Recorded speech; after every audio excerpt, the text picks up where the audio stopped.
Hey everybody, what's going on? It's Friday night. Yeah, Allie was asking about Pookie. Pookie's right there, and we've been playing with her. She ran up to me and went, brr. Now she ran up again. Brr. Yeah. Makes her a little trill noise. I thought she wanted to play throw. I threw the little toy mouse, and she just watched it hit and then looked back at me.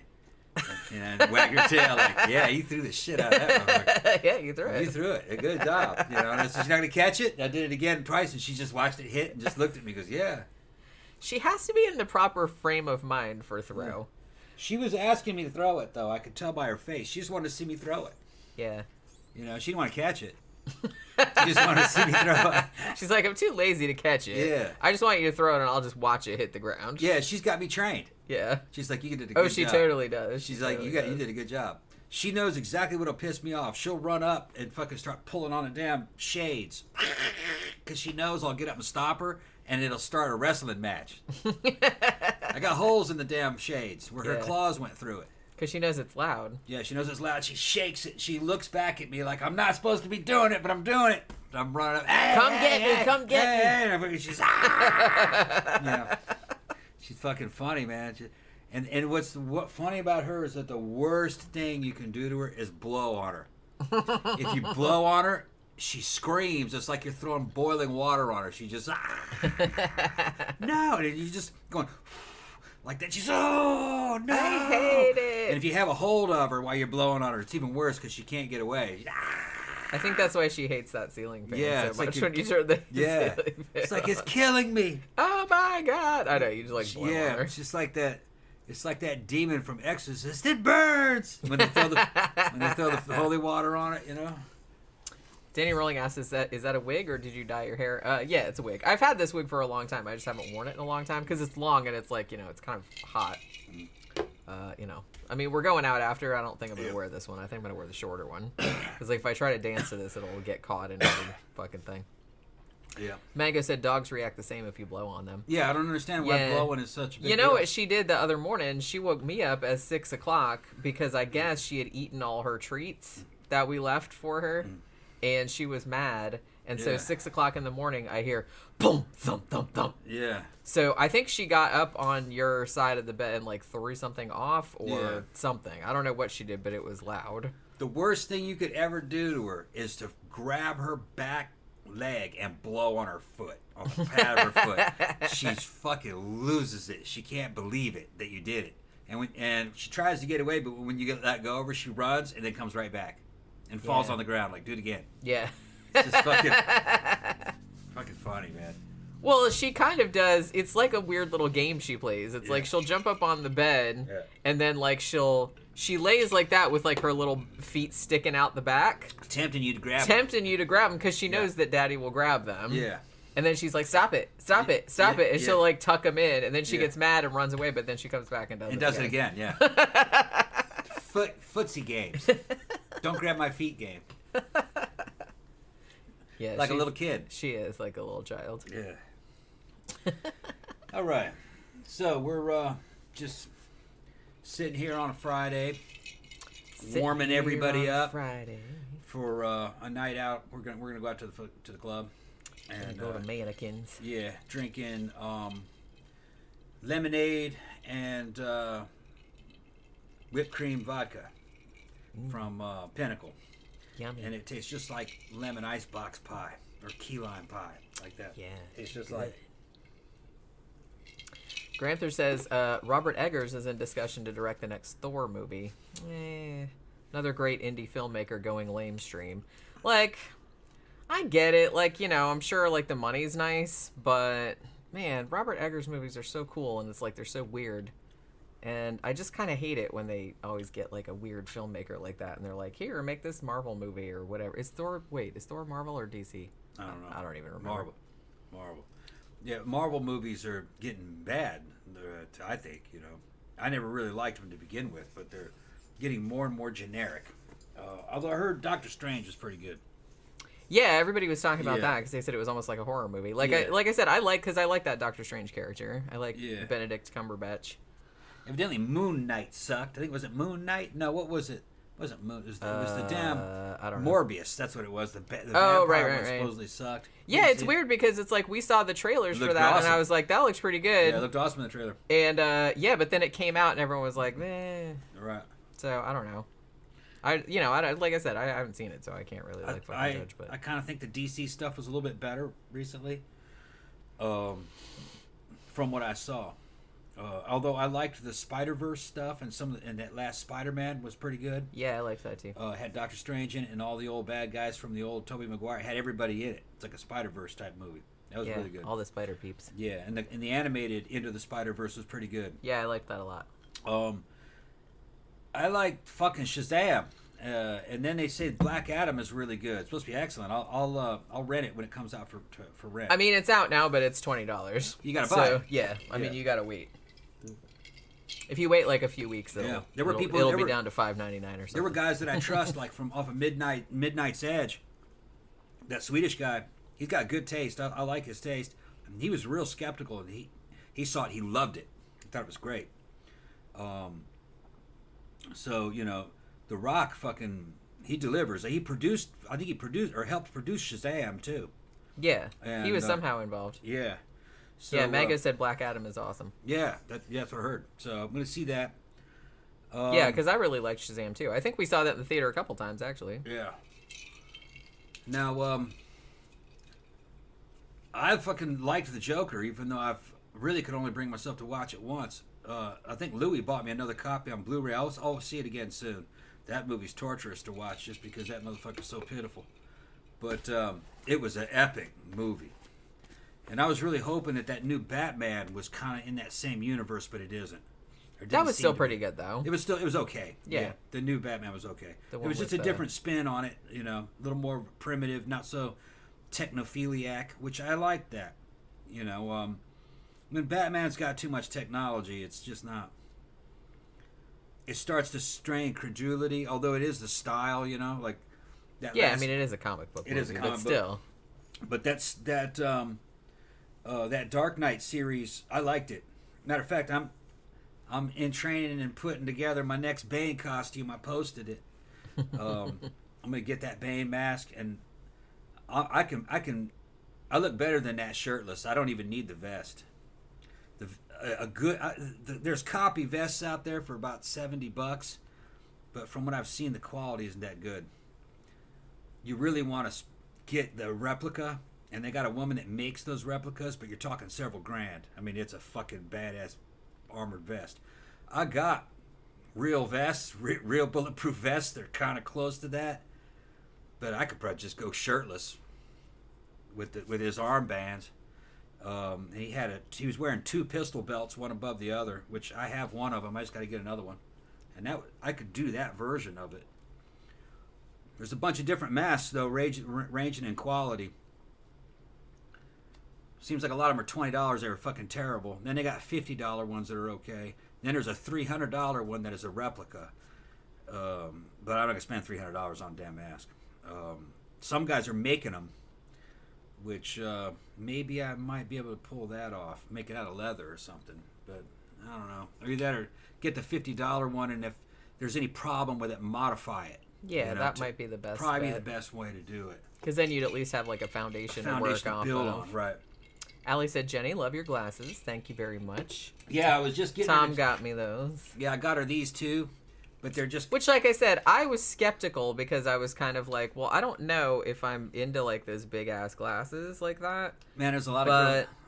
See, the thing about it is like, but I was like, I don't know if it would look good on me though, is what I'm saying. Like, yeah. I don't really care how hip something is. Yeah. I'm just kind of like, I want to know if it's going to look good on me or not, because I don't look the same as other people. I think you look good on you. Yeah, they do. I didn't think they would, but like I said, try those on. Okay, but I can't see. You don't need to see. Just try them on for a second. Because those ones are reading glasses. Yeah, these ones aren't. These are just costume. Yeah. And now I got hair underneath my glasses. I like those too. Yeah, I can't see what I look like. What do you guys say? I mean, you guys can drop a comment in there. You're all blurry. Turn the other way so they can see it from different angles. Yeah, I think they're cute. I might wear these out. Yeah, I think those would look really good in the club. I'm not gonna wear this wig though. I'm gonna wear the short. I'm gonna wear the yeah. shorter blue one because this one's, like I said, this one's long. Yeah. It's fine when I'm just sitting here, but when I'm out moving around, it catches on everything. That would look good with an outfit with pants and a top and. Yeah, that's what I'm doing. I'm just gonna do. Yeah. I'm gonna do. With big boots and stuff that look cute. I'm just gonna do some pants and. Yeah, that's what I would do. Like a. Pants and your like vest or your, you know what I mean? Yeah, I have. Like I have like a sleeveless kind of top that's like velvet, and then I might put the that I actually haven't worn before. I bought it a long time ago. You sport tats. Yeah. Yeah, do it. What did they say? I don't know. I got behind. Hold on. Oh, Louis made a good point. He said, I'm not a big comic film fan, but they do allow the studios to make indie and art films. Yeah, that's the good thing about them is that they make so much money that, you know, maybe they'd be willing to, like, throw some more money at, like, movies that maybe aren't, like, a big thing, so that's good. I thought they were stupid not to do another Joker. Well, they were, but like I said, you know, what are you going to do? What are you going to do? Well, the thing about it is that, and we've talked about this before, it's like, it's an amazing that any movie gets made because of, like, the giant clusterfuck that everything, and I mean, even, like I said, when we were talking about Unforgiven that I put up earlier today, I was like, shit, the idea for that movie was, like, kicking around since, like, the 1970s, and that's how long that it took, like, to get made, just for various other reasons. Like, stuff gets kind of talked about and made, and then it's like, we don't really want to do that, or the rights revert, or some other kind of shit. Mango said, going left field, I recently got round to watching Tusk. Yeah, well now, Yeah. Curious movie. Yeah. Depp was great, though. I really like Tusk. That's a good movie. But it's one of those movies that's, like, very, very love it or hate it. Yeah. You know what I mean? Yeah. Like, if people hate it, I understand that. It's fine. But, I don't know. There was something about it I really liked. I still haven't seen, because I know there's another one, Yoga Hosers, and I still haven't seen that. I've heard that one's awful, but a lot of people didn't like Tusk either, and I really liked Tusk. You know, I tend to really like weird movies, but the thing about it is that sometimes a movie can be weird just like for the sake of being weird, and I think that's kind of like a subjective assessment that everybody kind of has to make. Because, I mean, for example, if you didn't see, like, a couple days ago or yesterday or whatever, I put up a review of that movie Braid from 2018, which is one of those movies that is, like, super divisive, like, among people that actually saw it, which didn't seem to be that many.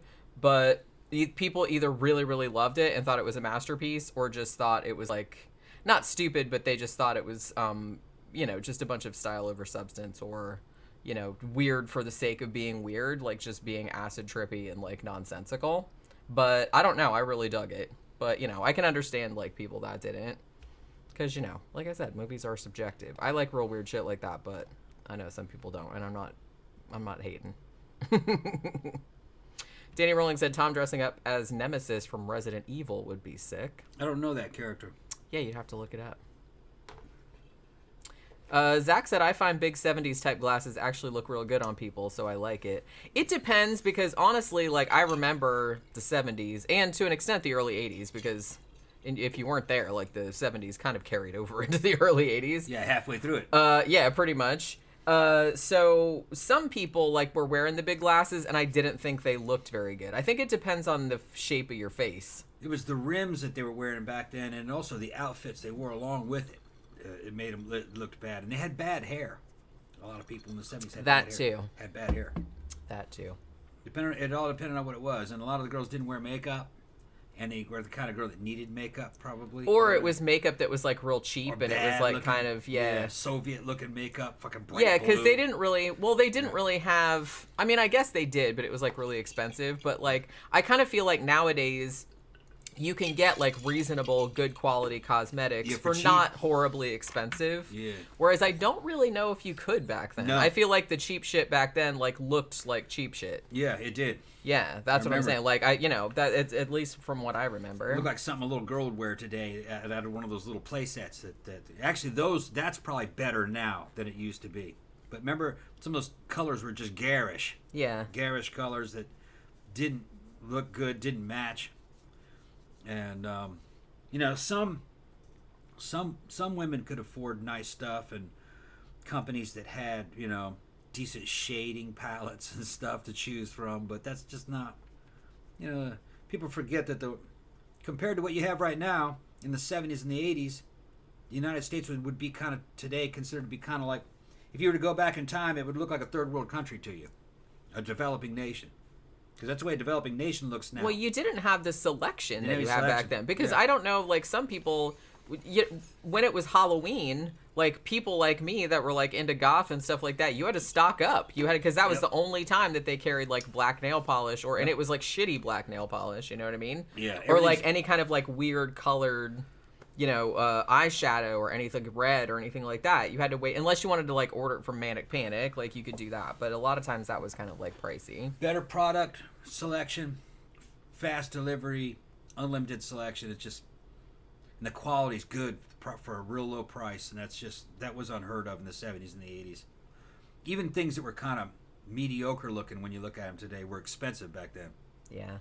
Like a little walkie-talkie. Okay, the little walkie-talkie that from what's his name from shit, man, fuck. What's the name of that movie? Christmas movie. That's an action movie. Who Die Hard? Yeah, Bruce Willis. Bruce Willis. He spends half that movie talking into a walkie-talkie.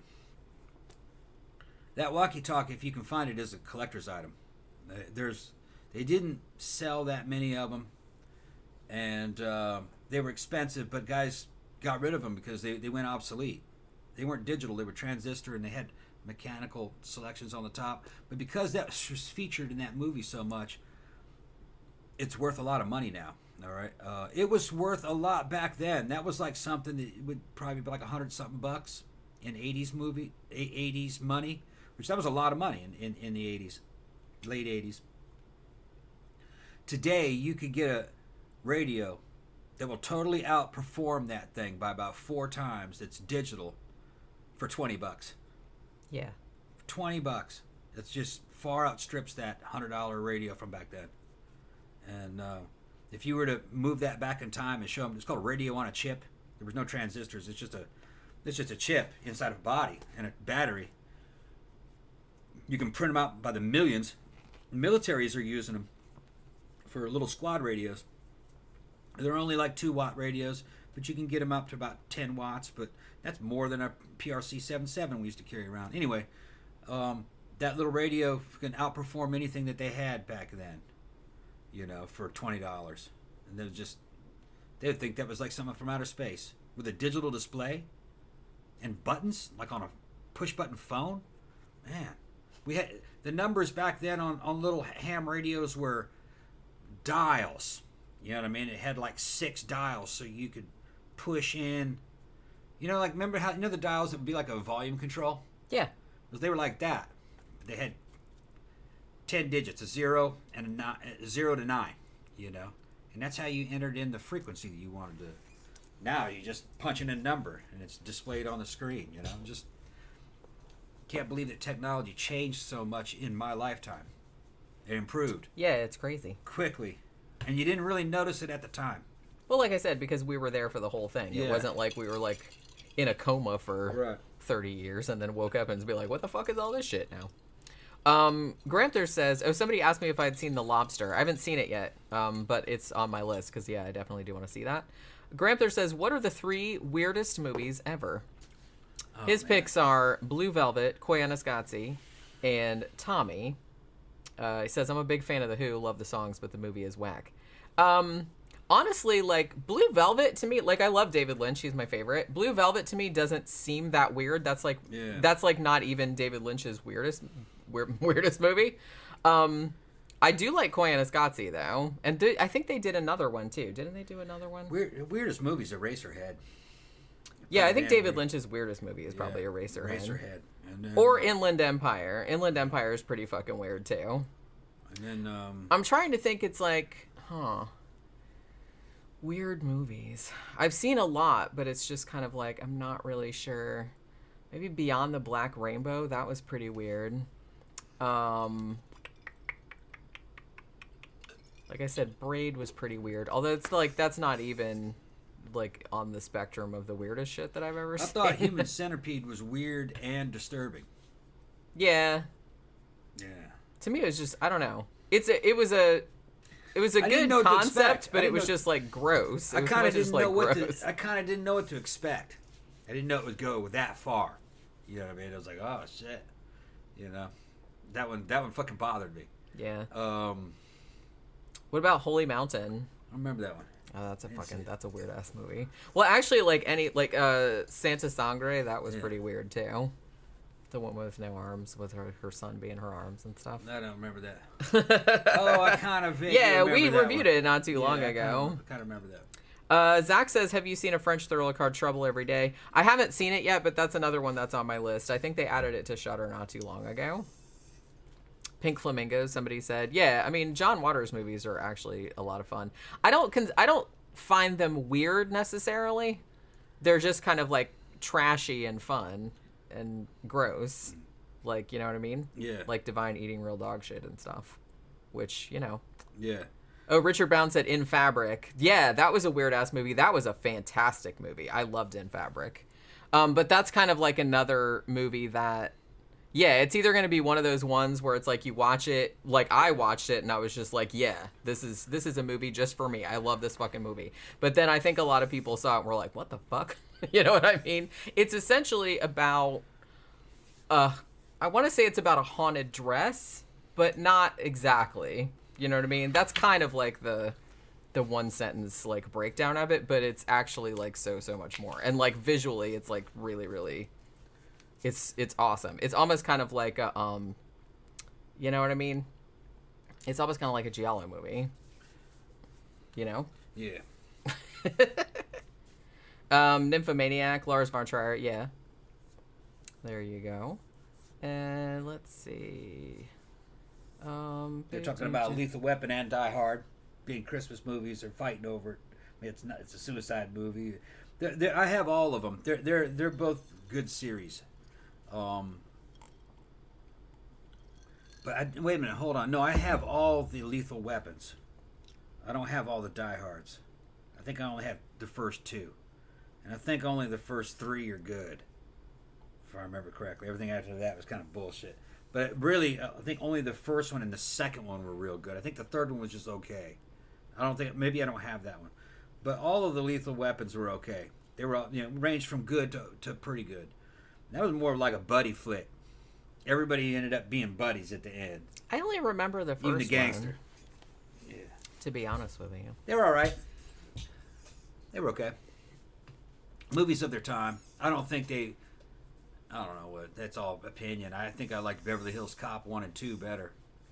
3 wasn't all that good, but 1 and 2 I think were better than Lethal Weapon.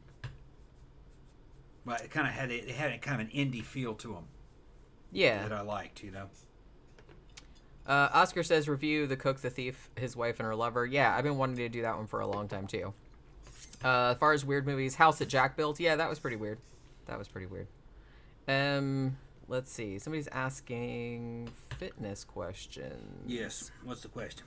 I do resistance training 3 days a week. I'm adding aerobic workouts, elliptical, rowing several times a week. But I love wine, and though I'm not overweight, I look 6 months pregnant. Advice. So she's supposed to be a female? Yes.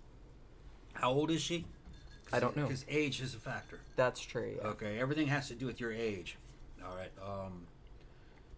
And what was the actual question? Can she drink wine? Is that what she's asking? No, she's saying that like why, if she's doing all that, like why does she still look 6 months pregnant, even though she's not overweight? She's probably old. 65. 65, yeah. Okay, you need to be on hormone replacement therapy. There's just no way to maintain a decent figure for men, beyond the age of 35, it's a decline. Women, after menopause. The hormone production is very low. It doesn't matter how little you eat, you're going to start looking dumpy. Or male or female.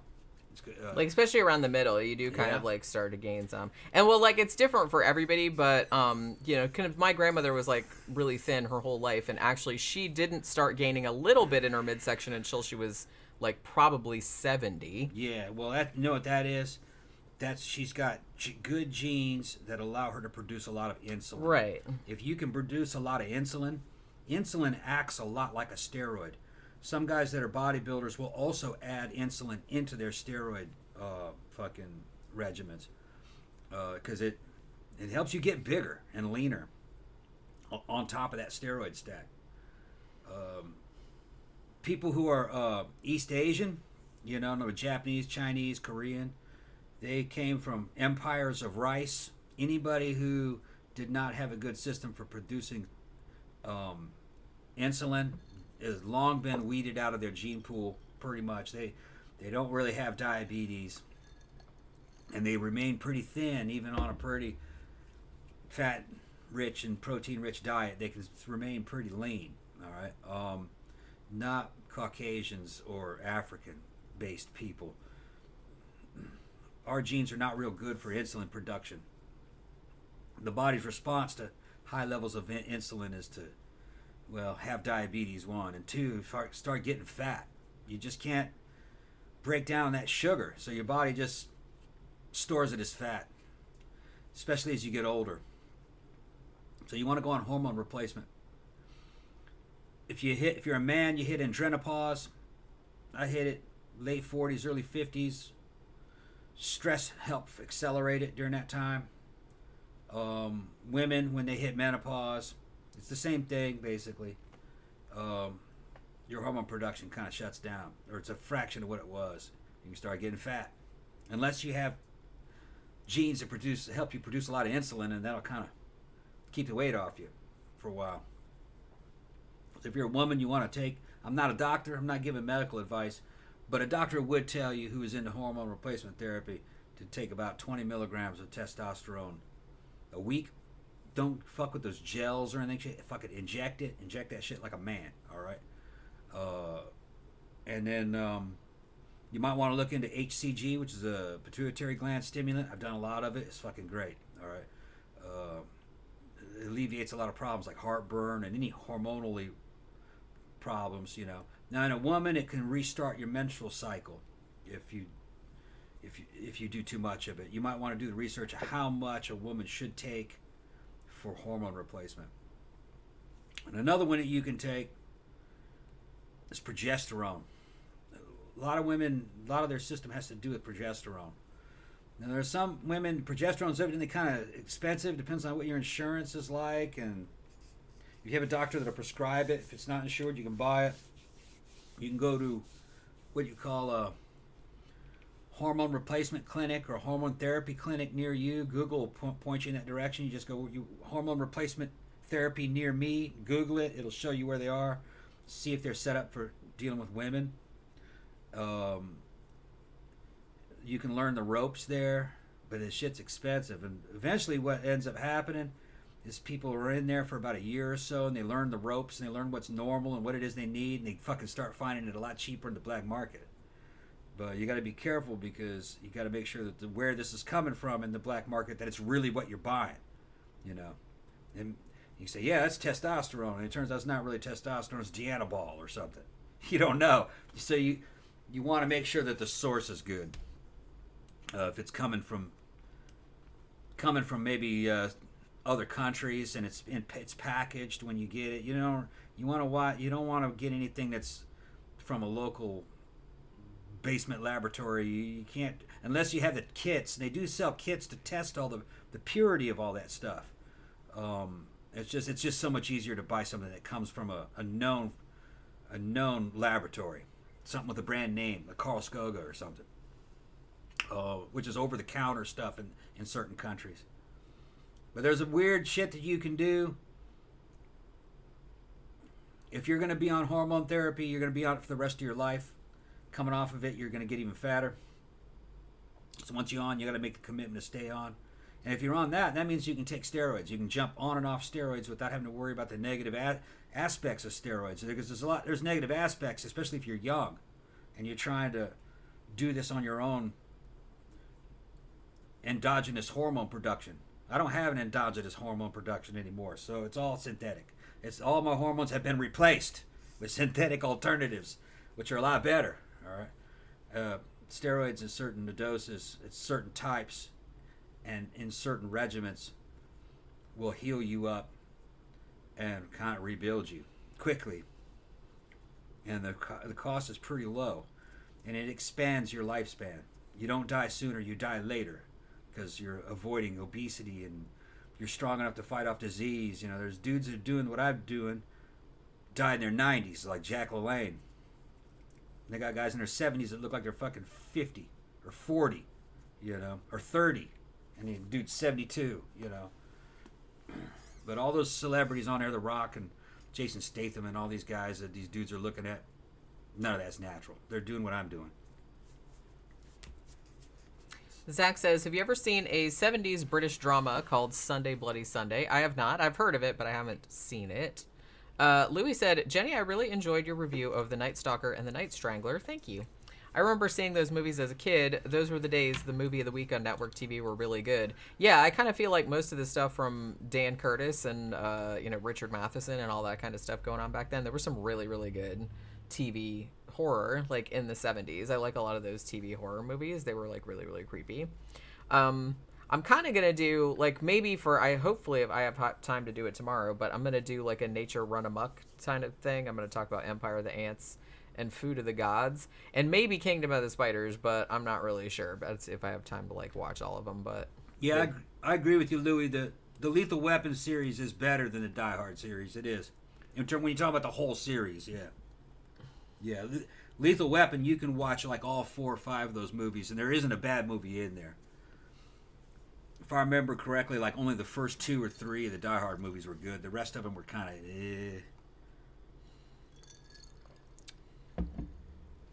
Richard Brown said another weird film was Spring. Yeah, that was a little bit weird, too. I think I reviewed that, like, not too long ago. As people are wanting us to do 13 o'clock bandanas. I never thought about that. Empire of Ants is a great Gorillaz song. I don't know, it's like, I just knew it as, like, that movie. I just was remembering, like, all of the fucking, killer animal movies that were made in the 70s that I saw so many times as a kid, like Orca and all that kind of stuff. And then I found out that Empire of the Ants and Food of the Gods are both for free, like, they're streaming for free on Plex. So I was like, ooh, shit, I'm going to do both of those. Kingdom of the Spiders is, like, harder to find, although I think that Tubi has a Riff Tracks version, because I think I watched it not too long ago. But John Smith is talking about sleep. Says since he turned 40, he doesn't seem to need as much sleep. Yeah, it happens. The thing is that you don't sleep as much, and you don't feel as sleepy. It's like, yeah, I'm okay, I don't need any more sleep. The thing is it's just the way you feel. You actually need all that sleep. You're just not able to get it anymore because your hormones aren't quite the same. You go on replacement therapy, you start sleeping pretty sound again. Part of the problem with this is that when you sleep at night, your hormones are supposed to be healing the body and repairing it to get it ready for the next day. And the older you get, the less that happens. So a lot of the visual effects that you see in an aging person actually are kind of from lack of repair that comes from sleep. You know, lack of sleep, you're not getting the same repair. Once I went on my shit, I even noticed my skin got thicker. You know, everything healed up a lot better. So, no, you feel like you don't need the sleep, but you do. It adds up over the decades of not sleeping that well. my problem, I generally get real sleepy around, 10 or 11. I usually fall asleep before 11 o'clock, but I wake up between 6 and 7. Yeah. And the thing about it is that I usually wake up at least once because I have to pee, usually twice. Yeah. So, and I'll usually wake up around 2, and then I'll usually wake up again around like 4 or 5. I can do that too, and then I can go back to sleep at 7 and sleep all the way to like 11 or noon. No, see, I can't do that. I can do that too. Once the sun's up, I'm awake. It's easy for me to, in the morning, to go back to sleep. I can do it really easily. Yeah, and then I'll just lay there. I'll actually get better rested during that sleep than I did the sleep during the night. And when you're in a training regiment and you're on fucking gear, you're not getting big in the gym. You're tearing everything up in the gym. You're getting big when you're sleeping. You wake up, you're healed up, you're bigger. Especially if you're on a fucking serious stack. Trenbolone fucking will heal you up fucking 7 hours. You're totally healed back up. You can do it again. You don't really want to, but you can. Anthony says, wait till you're 60. No, just pack on more steroids. Richard Brown said Squirm was a good one. I've seen Squirm a bunch of times because it was on Mystery Science Theater. Yeah. That was actually like a really good Mystery Science Theater episode. What a hilarious movie that was. I'm almost 60 as it is. That's only like 5 years away. So. Yeah, you're what, 53, 54? No, 54. Something like that. Yeah, I'm 54. Allie says, I probably don't sleep as deeply as I should because I listen to your podcasts or listen to you two on YouTube. Yeah. Sorry. We're keeping you awake. Yeah. Yeah, Blaster One said, once the sun's up, I'm awake. Yeah, me too. Yeah. Tammy said, I've worked in nursing homes on third shift, and none of those people sleep through the night. What's that? Tammy said she works third shift on nursing homes, and none of them sleep through the night. Yeah. That's the thing. It's like... Yeah. After a while, it's like I can only sleep for like 3 or 4 hours before I have to pee again. Even if I try not to like, drink too much before I go to sleep, but what are you gonna do? Blaster's saying, "Damn, I'm in shape." Yeah, I'm in shape for my age, man. Fucking.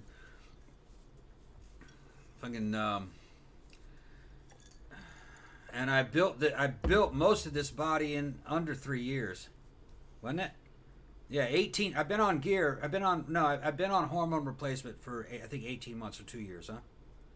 I don't have any idea. Yeah, and then I've been bouncing on and off steroid stacks, small ones, not big ones, little ones, for about a year. About half the time I'm on something, but it's real mild, more like therapeutic doses. I'm doing a lot less than say like what the dude who played Bane, Tom Hardy. He did that in a couple months, but he lost it all. The faster you gain it, the faster you lose it.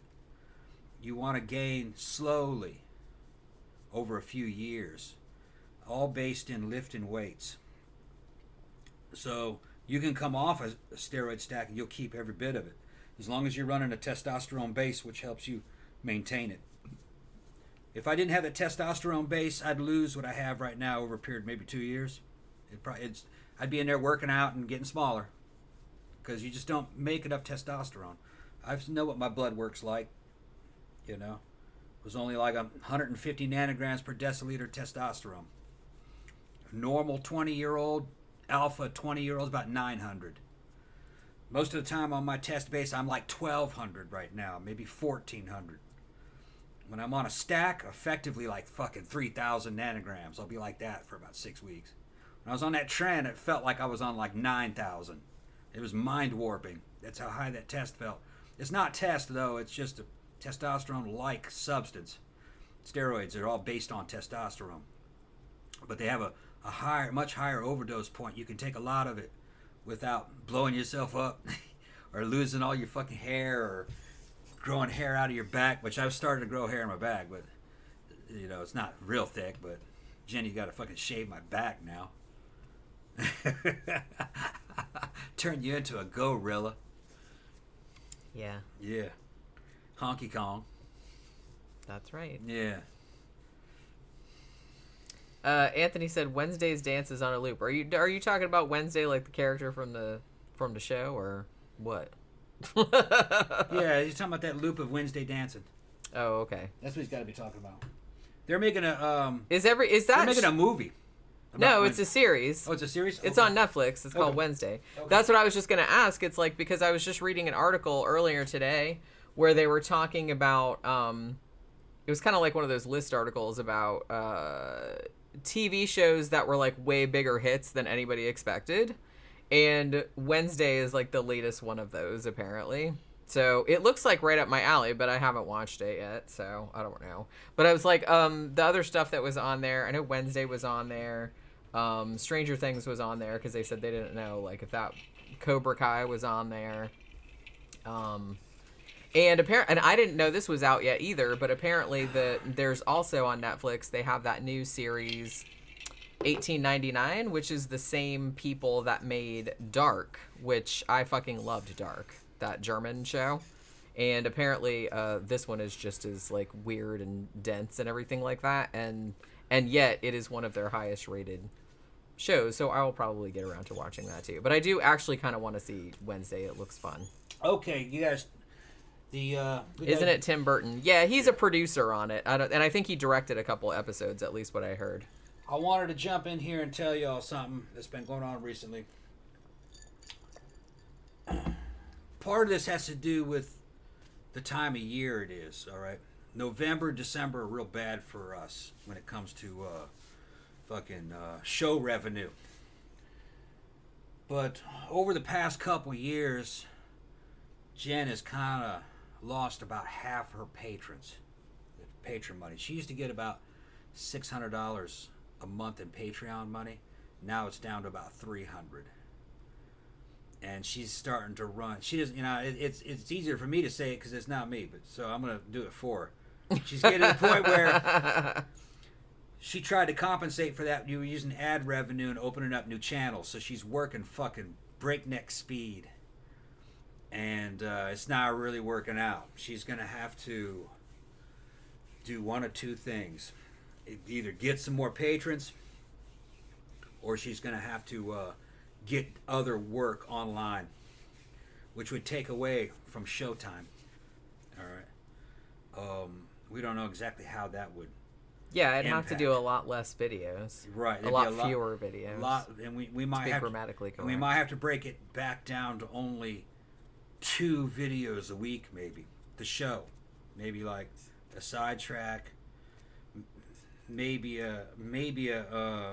some kind of movie review, because she does too many movie reviews, if you ask me, and then the main show. So what I would like to ask is, you guys are our hardcore fans who are watching us live right now. Right now there's about 30 of you on here, 25 to 30.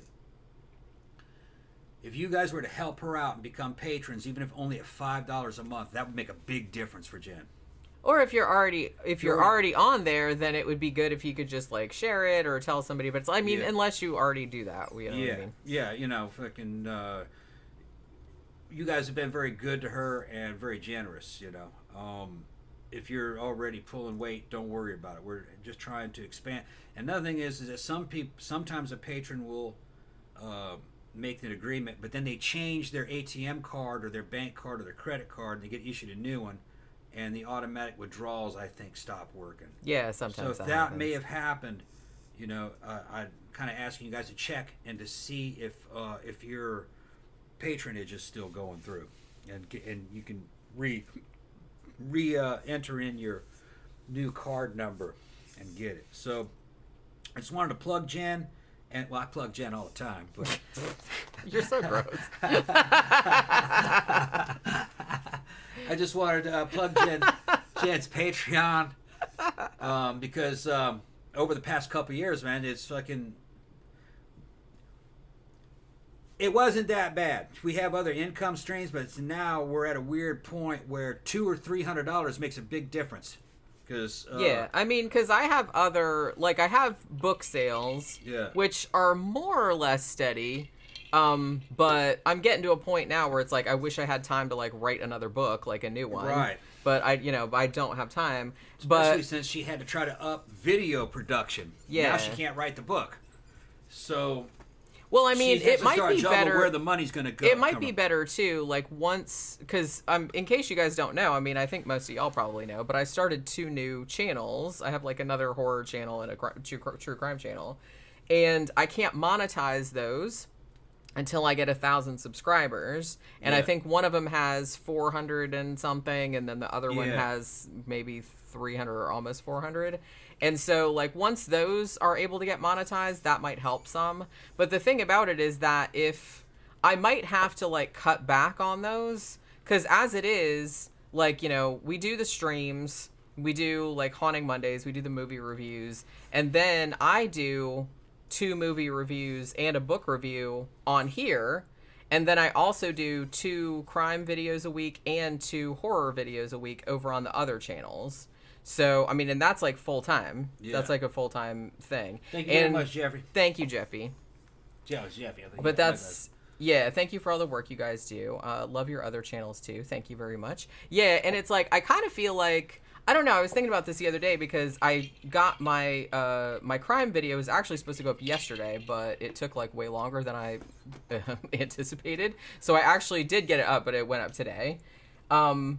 And I kind of want to, I don't know, like, I'm trying to think, like, the new year's coming up. I'm like, maybe I need to, like, I like doing all the content, but it's like, maybe I need to, like, streamline it a little bit. You know what I mean? Maybe I should just do, like, one video, like, for the crime thing and one video for the horror thing. And then, I mean, I do like doing all the movie reviews and the book reviews and everything like that. But it's like, I need to kind of economize a little bit because it's just kind of like it takes too much time. And like I said, I do freelance graphic design too, which, you know, is kind of catch can, you know what I mean? I never know like how much of that I'm going to get like from month to month. Yeah. And then the online stores are just a hit and miss.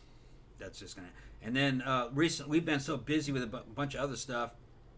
We haven't been able to ship out the quarterly shirts in a while. Sometimes we'll put the word out, hey, what design do you want? What logos do you want on them? We never hear back from you guys. Now, some people will get back with us. But if we ask what size you want and you don't get back with us, then we assume that you don't really care about the shirt. You know, so we don't send it. Because we're not going to send you a random shirt. It might not fit. Right. We don't know your size. Be a waste of time and money. So, you know, some people just want to contribute. You know, so if it's over 20, we're going to try to I mean, the thing about it, it's like I contribute a little bit to a couple of other channels' patrons, and I don't, like, they put up, like, early access and stuff. I don't really watch any of it. I don't care. It's a lot of people don't care. You know, it's nice that they offer things. Like I said, I give a little bit to Dan Bell, but it's kind of like he has like a bajillion. He does a fuck ton of stuff too. Holy crap. But he has like a whole bunch of podcasts and stuff on there, and he puts a bunch of those up a week. And it's like I always want to listen to them, but I just never have time. Yeah. But it's like that's okay. I don't mind. You know what I mean? It used to be that we had enough patrons and enough other income flows that when the slow months of the year, which is November and December, they usually didn't hit us that hard because super chats almost kind of vanished during November, December. Which is understandable because it's like everybody's like, it's holidays. Buying gifts, it's the holidays and shit. You know, really, you shouldn't be spending money on us unless you're rich or something. Because like we're barely trying to get through the damn holiday seasons. Well, and we don't have a shit ton of stuff to buy. I mean, honestly, we don't. Well, there's I don't really buy stuff for my extended family like too much. It's like usually I just buy stuff for him. I buy stuff for the kiddies. The problem now is the house. That's what I mean. Buy that lawnmower. Guess what? Gonna have to. I told you, man. I owned a house before, and I told you it's a money suck. Got to get another roof financed, and that's gonna be about fucking $10,000 for the roof. Yeah. And then which next year, starting when all the paperwork goes through for the property tax free, because I'm a disabled vet, so I don't have to pay property taxes next year, and that should pay for the roof over a period of about 3 years, 2 years. Yeah, because I don't know if you know, but like insurance companies in Florida are being real buttholes dicks right now about your roof having to always be less than 10 years old, so you have to like replace it. Right. Or they won't insure you. Yeah, they won't insure you. Then the bank makes you buy their insurance, right? And only they are insured, not you, type of deal. And I don't really know. I don't really know what they would do to me, but they're going to give me time. And then the other thing is I got 2 outside air conditioning units out there. One of them's pretty new. The other one is getting kind of old. It's only a matter of time before that outside unit fails. But I got that line of credit at Lowe's. Yeah. So that if I had once that lawnmower is paid off. Which that was fucking $3,000 for the lawnmower, almost 4, I think. Once that thing gets paid off, it's a big old ride on because I almost got an acre here. You can't have it. You got to have a fucking real lawnmower. You got to have a man's lawnmower. That's a man's lawnmower. Yeah, and you're like, well, why don't you just hire a lawn crew? They want $200 a month. We did have a lawn crew. In that little place, it wasn't expensive. Here, they want $200 a month to do this acre and the bushes and all this. I'm like, well, the lawn crew at the old place, one, the lawn was a lot smaller. It's a lot smaller. And right. 2, like we were renting the place, so the owners, that was their crew, so it was folded into the rent. We just paid like an extra $100 a month or something like that. Right. Well, this way, buying that mower was better because it was actually will end up paying for itself a lot faster. Right. Yeah, you don't have to pay every month. You have to pay every month $200 a month for it. I mean, the only thing is it's kind of a pain in the ass having to go out there. I mean, this place has a giant flat yard. But that lawnmower will be paid off, I think, in another about 6 months. That's the thing, but like I said, I told you, interest free. I mean, I owned a house before, and it's just, and my house was probably like a third of the size of this one, and even that is like a funny fucking money suck. You had to like, oh, does it have termites? Like we had termites like around the back frame of the door one time, and the guys had to come and do that, and then a storm came and blew shit off the roof, and all that shit has to be done. If you guys never own a home that's this size, it's a fucking nightmare. It's stress.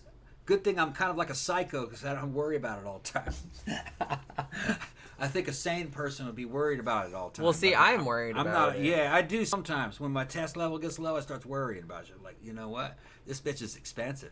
But we've been here for longer than a year. We've been making it. It's just that shit's kind of slipping, especially during lean months like right now. You're like, whoa. The difference of $200 or $300 makes a big difference now. It does, yeah. So you're like, we didn't quite really make it.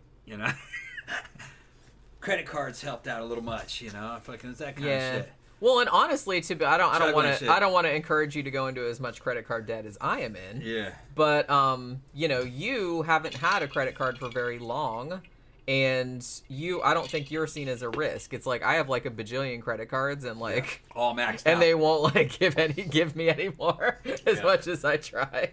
You know what I mean?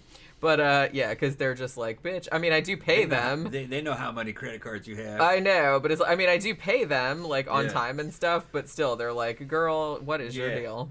And before we had to move here, one of the things that was on the list was to pay off her credit cards. I was like, yeah, that's. Then we had to move. You never can tell. So then I had to get more credit cards, take out more credit cards and like increase.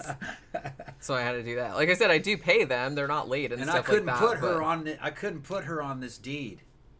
Yeah, that's what I said. I was like, absolutely don't put me on this deed. My credit is terrible. Yep. And I also have, it's not terrible. And had we been legally married, I don't think I'd have been able to get this place. Well, Because they would have gone through and went, well, not with her credit. That's what would have happened. I mean, it's bad. It's not the worst. I think it's in the fair category. Yeah. I don't think it's in the poor category, which is not great, but you know what I mean. Mine was in excellent. Well, yeah, like I said, because you've only had a credit card for a couple of years. Yeah, and I always paid it. Right. Yeah, and you pretty much pay it off. Pay it off like every month. Every month. See, I don't do that. Yeah, and they just gave me $500, and then before I knew it, they started to bump it up. Well, yeah, if you pay it, they'll keep giving you more credit. And then they asked me if I wanted another $500, and I was like, nah, because they're trying. You said no? Yeah, I said no, because I know I'd use it. I'd be like, yeah, give it to me. No, you want another $500? Well, the thing about it is that I usually need it because, like I said. Oh, I'd run that bitch up. The reason that I got into credit card debt, it wasn't because I was out living the high life or anything like that. It's because back before we got together, I got unemployed for a long time, and I had to skate on credit for a couple months, paying my rent and paying for my car and shit like that until I got another job. And then that happening a couple times, getting laid off and then having a couple months where I didn't have any money and I had to buy groceries and shit like that. So that's how a lot of it got run up. You know what I mean? It was all necessities. It wasn't like I was out fucking buying fancy shit or anything. Okay, so just like I was saying, reiterate, if you just joined us, Jenny needs some more patrons, and you guys are the hardcore 30 that are always here. And if you guys are not patrons, I'd really ask you guys to come become a patron with Jenny. Even $5 a month would help. And then eventually these videos are watched by we have almost 16,000 subscribers. If just a small 13,000. 13,000. How was it? 13,000. 13,000. Okay. Almost 13,000. Okay. Even if a small fraction, 20% of you guys just gave $1 or $2 as a patron, it'd make a huge difference. Make a huge difference for Jen. And really, if you just gave $1 out of Patreon, you still get the stuff. Like I said, I put up early access videos, and you can vote on movies, and you can vote on the topics, and you can do that kind of stuff. Oh, and also I tell everybody what the week's videos coming up are going to be. So you also get the password to our OnlyFans. Yeah, somebody's talking about OnlyFans. Yeah. We were talking about that earlier today, and I'm like, can we even make money on OnlyFans anymore? Yeah, probably not. Thank you very much, Blaster One. Thank you very much. Thank you very much, Blaster One. Richard Brown said, "What are your other channels?" I have one called Scare Salon, and I have one called Crime Immemorial. And I have been putting 2 videos up a week on each one. but Yeah. we'll see how that goes going forward, because Tammy's right. If we could just ask people to go subscribe to those other channels, then it would, because that would help too, because then I Right. could monetize. Then One we thing can I did monetize, start doing, and I know like this is like shit, maybe people don't care about it as much as they used to, but I did start putting mid-roll ads in the YouTube videos, because those give you like slightly more click through. You get like a little bit more money for those, because a lot of people don't like them. And I didn't put them in for like a really long time because I think they're annoying. Thank you, Victor, thanks, for OnlyFans Patreon. Okay, hey man, we'll get some of our ex-girlfriends over. We'll have big fucking foursomes and shit. I can't have any other boys over. It only has to be girls. See, that's not. I figure that's not. She-males allowed. only. Well, Nah.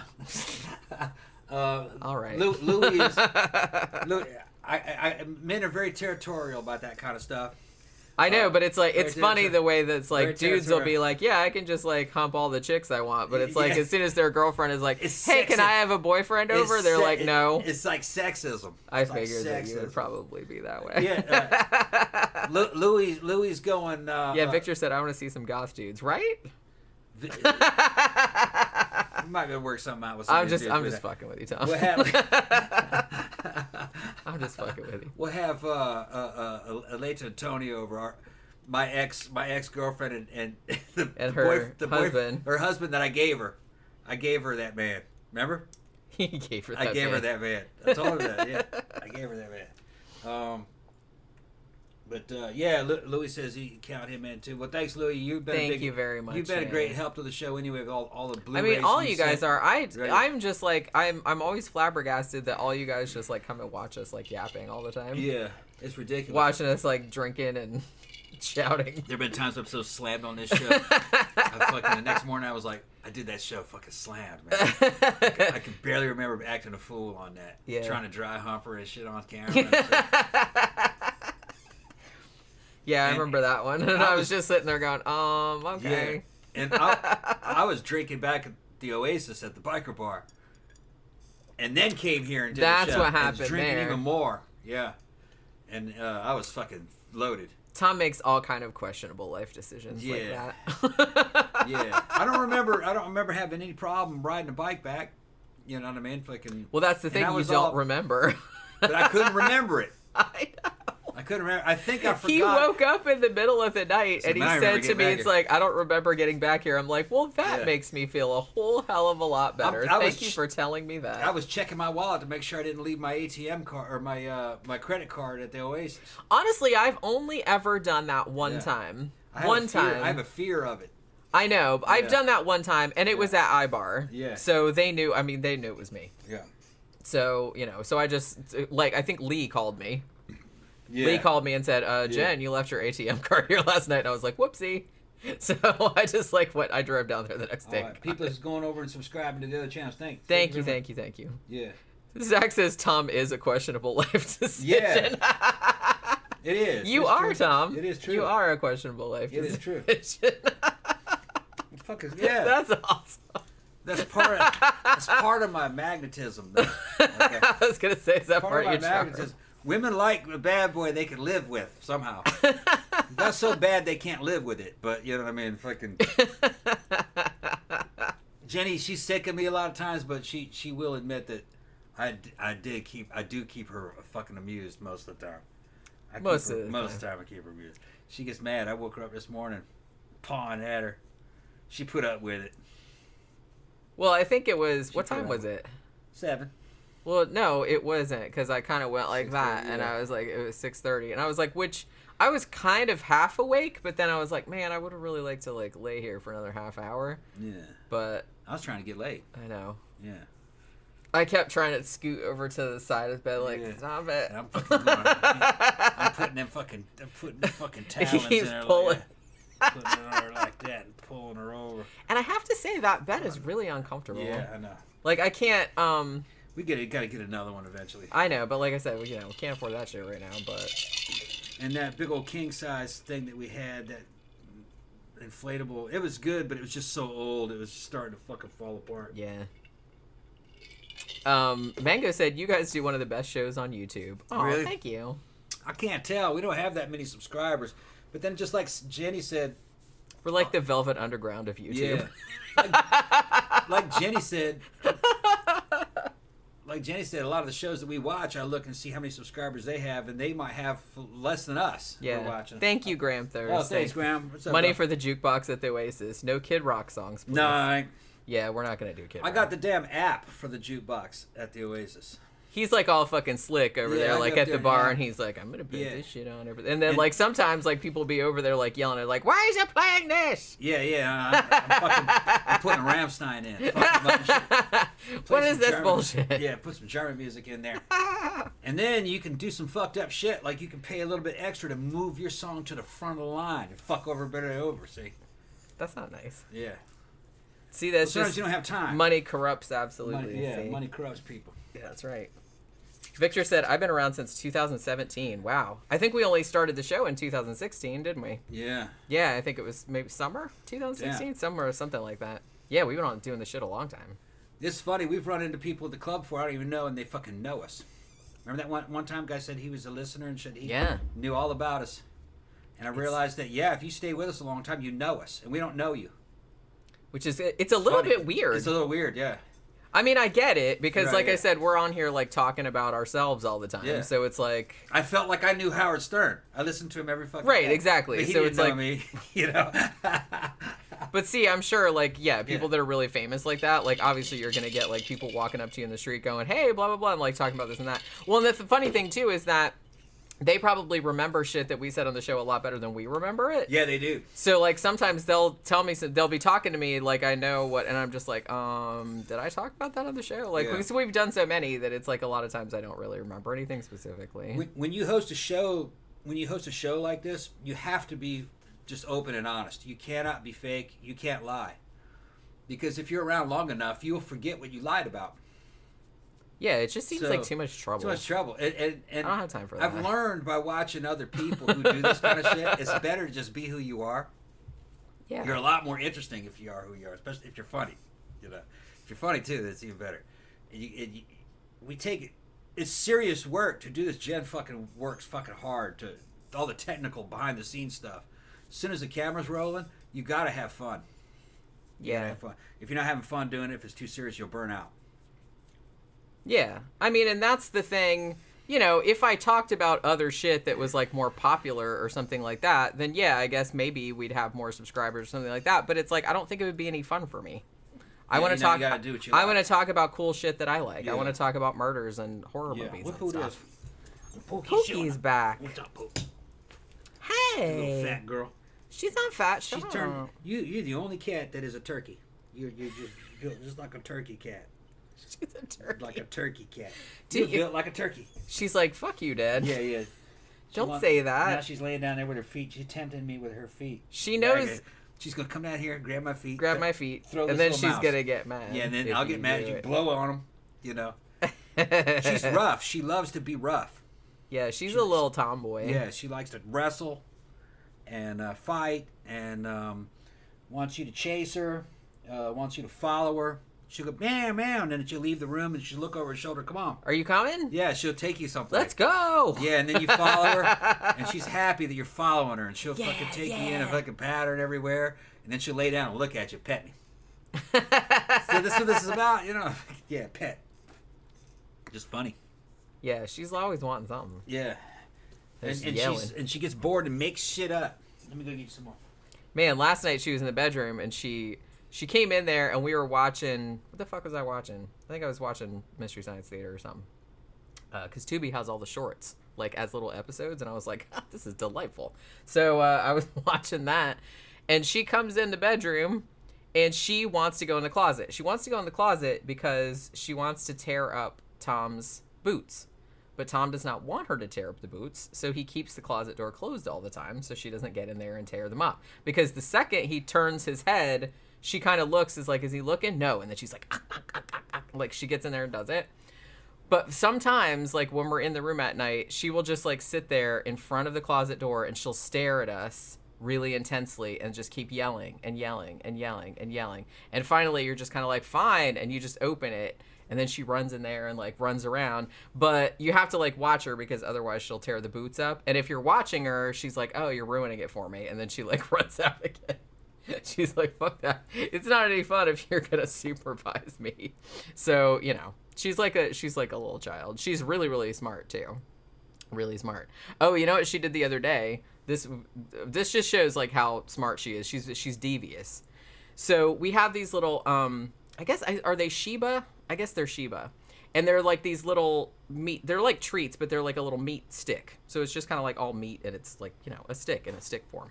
And she loves those. She loves them so much that I buy like the big boxes of them and I have it like on Amazon. Like I have a subscription, so it comes like every 3 weeks or 4 weeks or something. And what she does is if you give it to her, she only likes the tuna ones. She'll eat the chicken ones. The salmon ones she doesn't have any use for. But the tuna ones are her favorite, and those are the hardest ones to find, and I always have to order them. Like chicken and salmon they have at Publix, but tuna they don't for whatever reason. So what you have to do is she'll come over and sit by the drawer where we keep them, and she'll stare at you until you give her one. And usually Tom has to do it. She'll take them from me, but she likes Tom to do it. So he'll like hold it out for her and she gets all into it. She'll like sit there and lick the end of the stick and she's just like, oh, and like her eyes are rolling back in her head like it's the best thing ever. And then like she starts eating it, but then like you can't hold on to it for that long, right? Because otherwise she'll bite your fingers. So then you kind of like drop it and then she gets mad at you because you fucked it up, like you dropped it. And so she leaves like a little piece of the meat stick like on the carpet. And then she gets mad and leaves. She's like, fuck this, and like runs out the room. And then, like, later on, she comes back in and wants another fresh meat stick. And we keep telling her, no, you have to eat the pieces. You have to eat the pieces. Yeah. And she doesn't want to do it. And so last night, she came in wanting another meat stick. And she very deliberately saw that there was a little piece there. And she sat on it. Yeah. And then looked up at Tom like, hey, can I have a fresh one? Yeah. I pushed her aside and she went, oh, okay. And she went, all right, you got me. Yeah, instantly, she knows. Hey, thank you again, Blaster. Thank you, It's been a good night. You guys coming through, giving Jenny a Christmas present. Yay. See, that's what happens. Making her feel a little better. Yeah, that is making me feel a little better. Cause, yeah, we forget to plug the show. That's that's the thing. Like, I'm always having, like, kind of a good time, and then I'm always just kind of like, oh, shit. Because I remember, like, back in the day, we used to have, like, I had made, like, commercials and stuff like that. But, yeah, I always kind of forget. Like, I have it in the description box, like, you know, like, links to the Patreon and to all of our other stuff, like our cookbook and all our like other sites with the shirts and everything. But it's just kind of like, I don't know, I just forget to say anything about it. And I think sometimes like if you forget to say stuff about it, I think other people forget about it too. But see, I forget too. Yeah, we're gonna be plugging the show regularly on the regular shows too, like on the Wednesday show, probably some of the reviews over the next few weeks because we just got to do show maintenance. We've been letting patronage slip. There's not enough Patreons. That'll really help. Peace of mind to have people, even if it's a bunch of people only giving $1 or so a piece or $2 a piece. So don't let us drive you crazy. It's just we have to conduct some business on the channel. We're getting money comes from a bunch of different streams. This is the one that's lacking right now because time of year the weakness was exposed. It was kind of last year too, a little bit, and the year before, but I think this last year. Year before, I think we still had a lot of patrons. I think the year before, so we didn't feel it that much. Yeah, but I mean, they kind of, like I said, we had the new house is also an additional crunch. Well, see, that's like, shit. And that's not on y'all, obviously, right, but that was another. And I mean, honestly, like I like the house. It's just that I kind of feel like we got a little bit like I don't want to say we got railroaded into it, but I mean, we didn't really have a lot of time because the landlords were moving into our old house. Yeah. And they were basically like, well, here, get in this one. You need to buy it. You need to buy it. You need to buy it. And they were getting kind of, you know. And I was getting sick of dealing with landlords. That too. Even though the landlords were good. We lived there for like 10, 11 years. I just get sick of living in somebody else's house and having to worry about what they think of the color of the walls that I painted. That kind of shit. Right. I'm like, fuck it. Yeah, they weren't big fans of and then we stayed in that house for nearly fucking 10 years.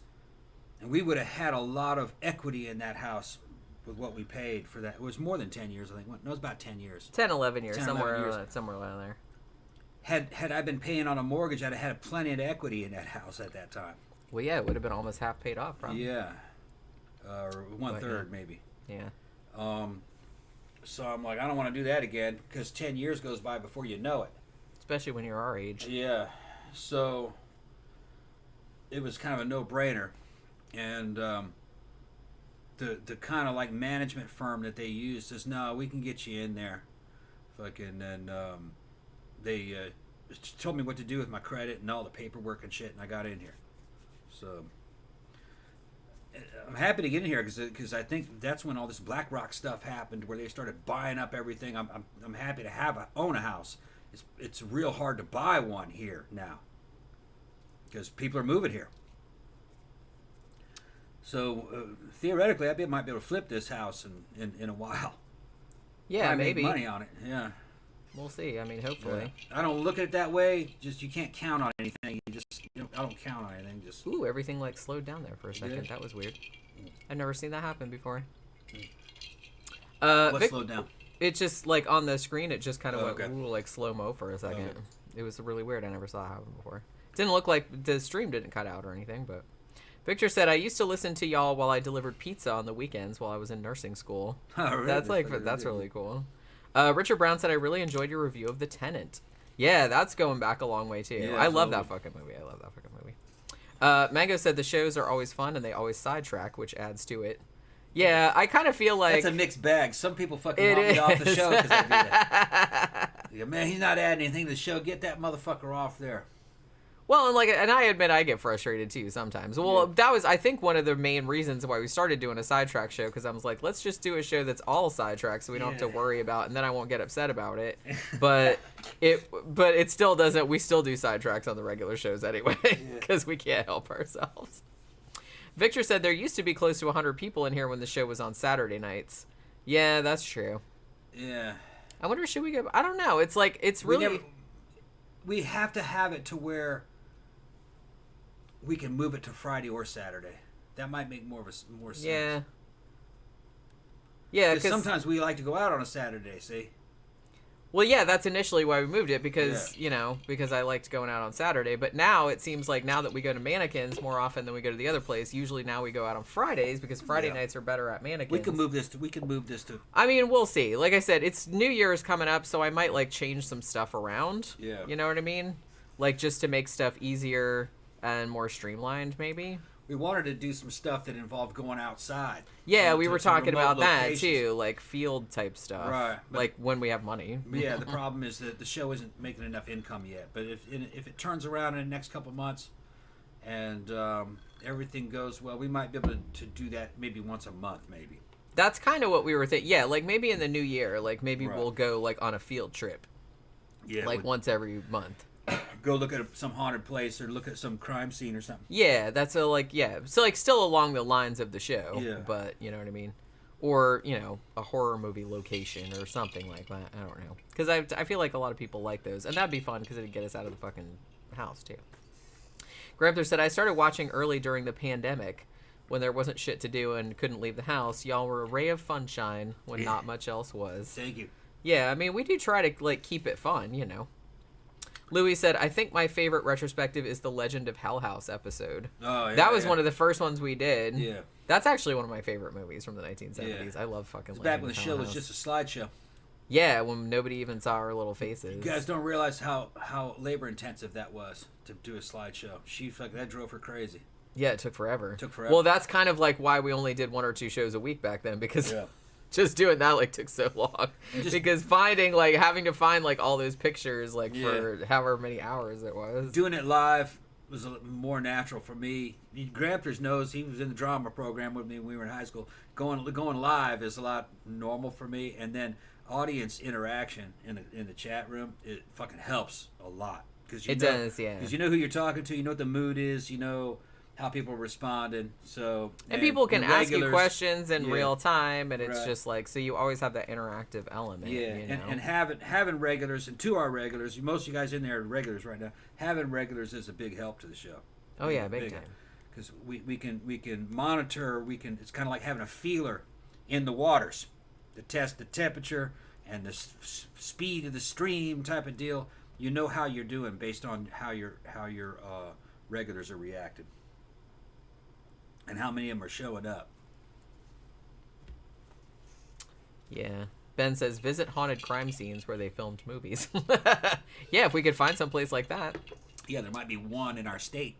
Maybe. Yeah, 4 hours away. Mango says, watch-along shows could be fun. Pick a movie and talk shit. I've thought about doing that, too. Like, we'd have to set up the logistics, but I do kind of feel like that might be fun because sometimes we'll be in the room, like, watching a movie, and then we'll make, like, really funny comments about it. And I'm like, God damn, we should have been, like, fucking streaming this, probably. Yeah, because that was, like, some funny shit. And people are, like, missing it. It'd be funny if we could stream it from bed, because we're laying up in bed usually eating snacks. Eating snacks and shit. Looking at the fucking TV. Yeah. Talking shit. And then Pookie comes up and begs for meat sticks. Yeah. I can't believe she sat on that meat stick Yeah, and tried to pass. Yeah. She came over and very deliberate. It was like, sat on it. And sat on it. Like, what? There's no other pieces. She's like, can I have a new one? Okay. But as soon as he, like, moved her butt, she was like, oh, I'm busted. Yeah, busted. I didn't even have to ask her. She knew. She was like, okay. She knew she was busted. Okay. Yeah. Because, she had a look on her face like, well, I thought I'd give it a shot. Yeah. That's fucking funny. Gramthars says, suggestions to spice things up. Call up favored viewers and chat with them live for all to hear their stories. Live shows from the Oasis, mannequins, etc. And more stories about the Love Hotel. Love Hotel? What Love Hotel? I don't know. The one that was on Dan Bell. That's the only one I'm thinking of. We have thought about doing a live show for mannequins, although it's like you wouldn't be able to hear us talking because it's so loud in there. Unless we were at... Well, no, I was going to say unless we were out on the patio, but they have a DJ out there, too. Does this software have the ability to bring in a caller? I'm not sure. I'd have to, like, poke around in there. I'm not sure. It's a very complicated... I bet you there is. Yeah, I'd have to, like, look it up. Yeah, we'd only be able to do it with somebody who... is ready to go into a live stream, on their somebody with the microphone and the camera and a decent stream. Somebody else who does it. I don't know about audio only. They might have something like that. Might be easier, but then it's probably because there's a lot of live streams that do that. There'll be like 6 people on there talking. Well, the one that I did, I know how to do it. It's just I don't know how to do it on this platform. Like the show that I was on the other day, I think we did it through StreamYard, which a lot of people use. Okay, look into it. That's all I'm saying. I wanted to do that before. Zach says I'd kill to be on the show. Yeah. So I'd love to do that and chat with you guys. Okay. Love Hotel. Gramthars was talking about Steve's basement, circa 1987. Yeah. The secret smush room. Yeah. The smush room. Yeah.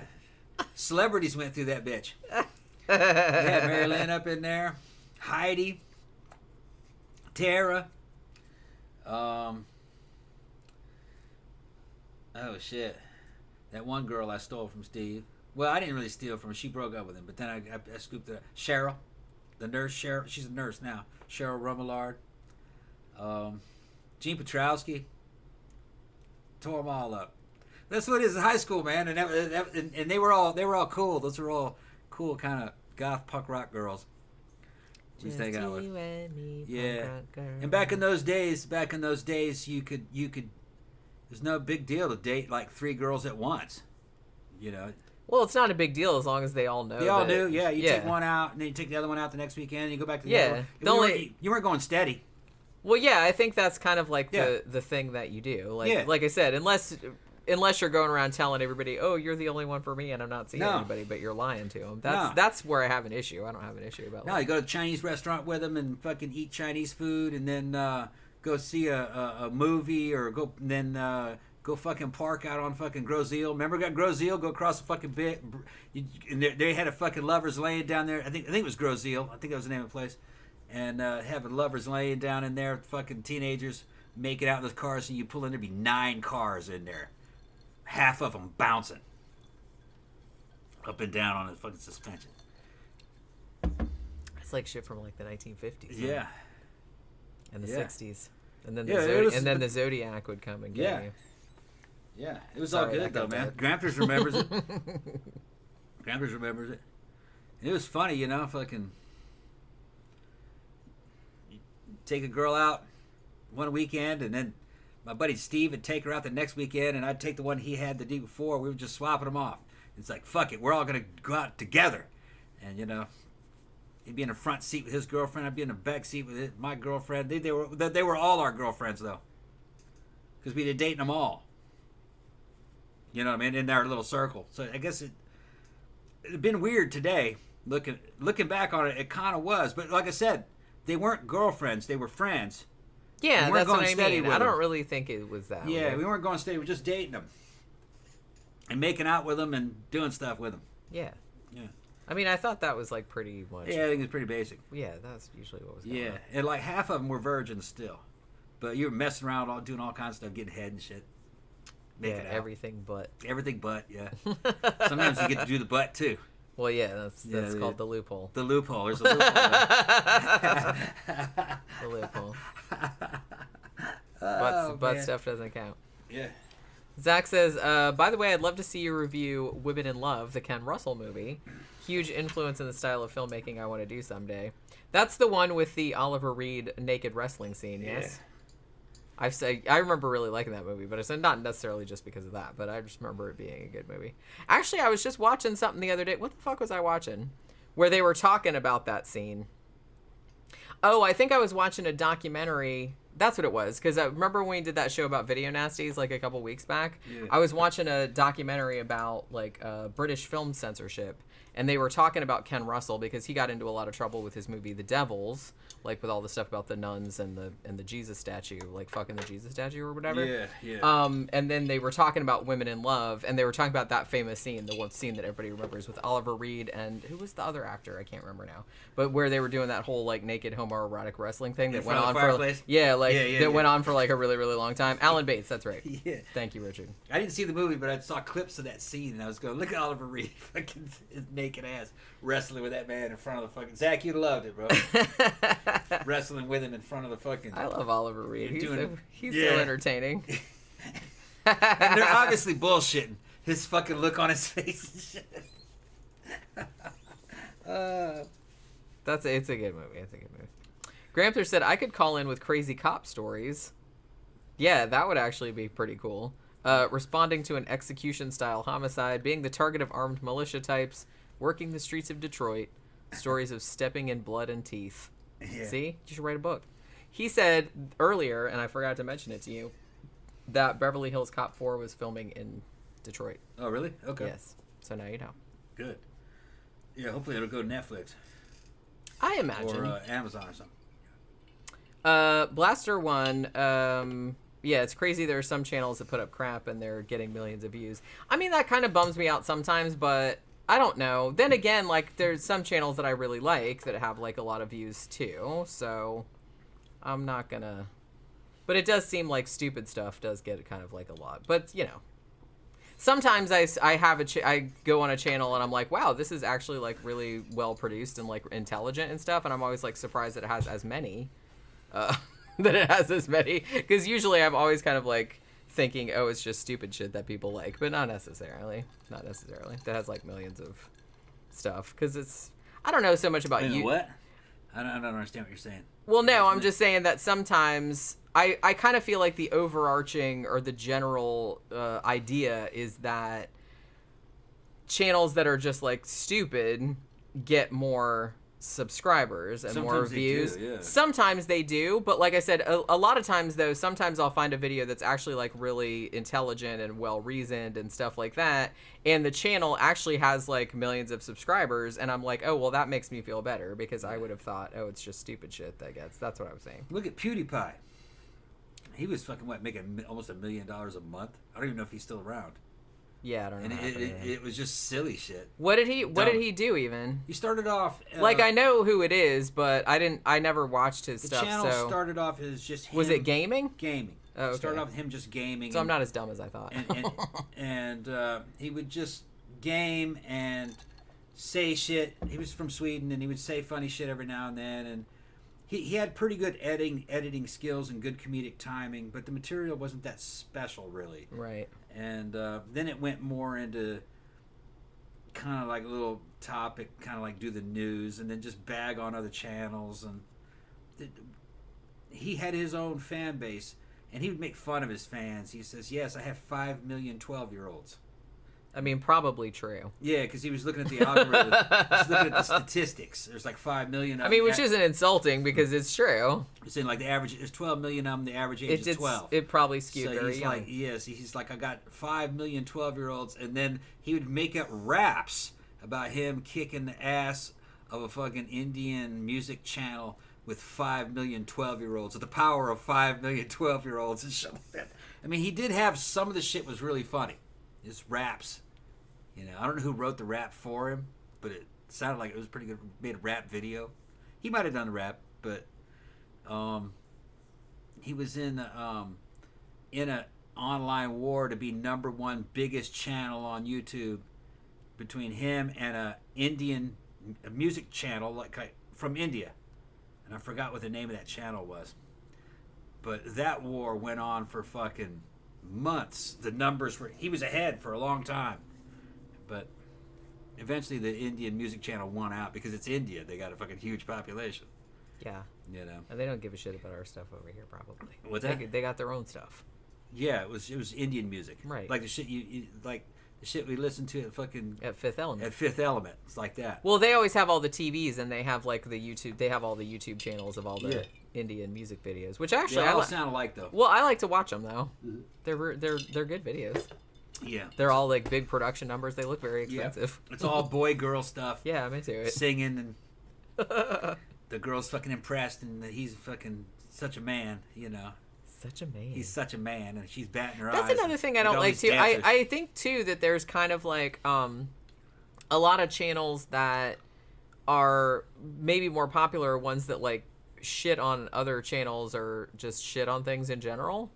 You know what I mean? And I don't know. I'm just not really into that. That's just like not kind of. I could do it all day long. Well, I know you could, but it's like I don't know. I don't really like that kind of conflict. I don't want to put that kind of negativity out into the world. Conflict is there's enough of that. Conflict is addictive, and you'll have fucking whole fans of. Well, you know, some of those channels that I listen to, that are critiquing what's going on in the Hollywood system, are almost totally dedicated to fucking. Just taking a piss out of Disney for what Disney does. But it's true, and they predict how, you know, what the box office numbers are really going to be with this Disney movie. And then when it happens, like Midnight's Edge does it a little bit, but the guy who really fucking that's basically all he does is fucking bag on Disney. And he was just a big Star Wars fan, and he got pissed off at Disney Star Wars. Doomcock, but I don't remember the name of the damn channel. He dressed up like an alien, with the mask, and he's got a background like he's in a UFO, and Cthulhu's with him, and he's got little characters, and they're just talking about the politics happening inside Disney between Bob Iger and the other guys. He knows all the executives, and then he's got sources inside Disney leaking to him, and the sources turn out to be correct, or what's happening, who's going to get fired, and why, and why certain movies suck that they make, and why other ones are good. And they were really supporting the Mandalorian, you know, and the guy that was running, what's his name, John Favreau.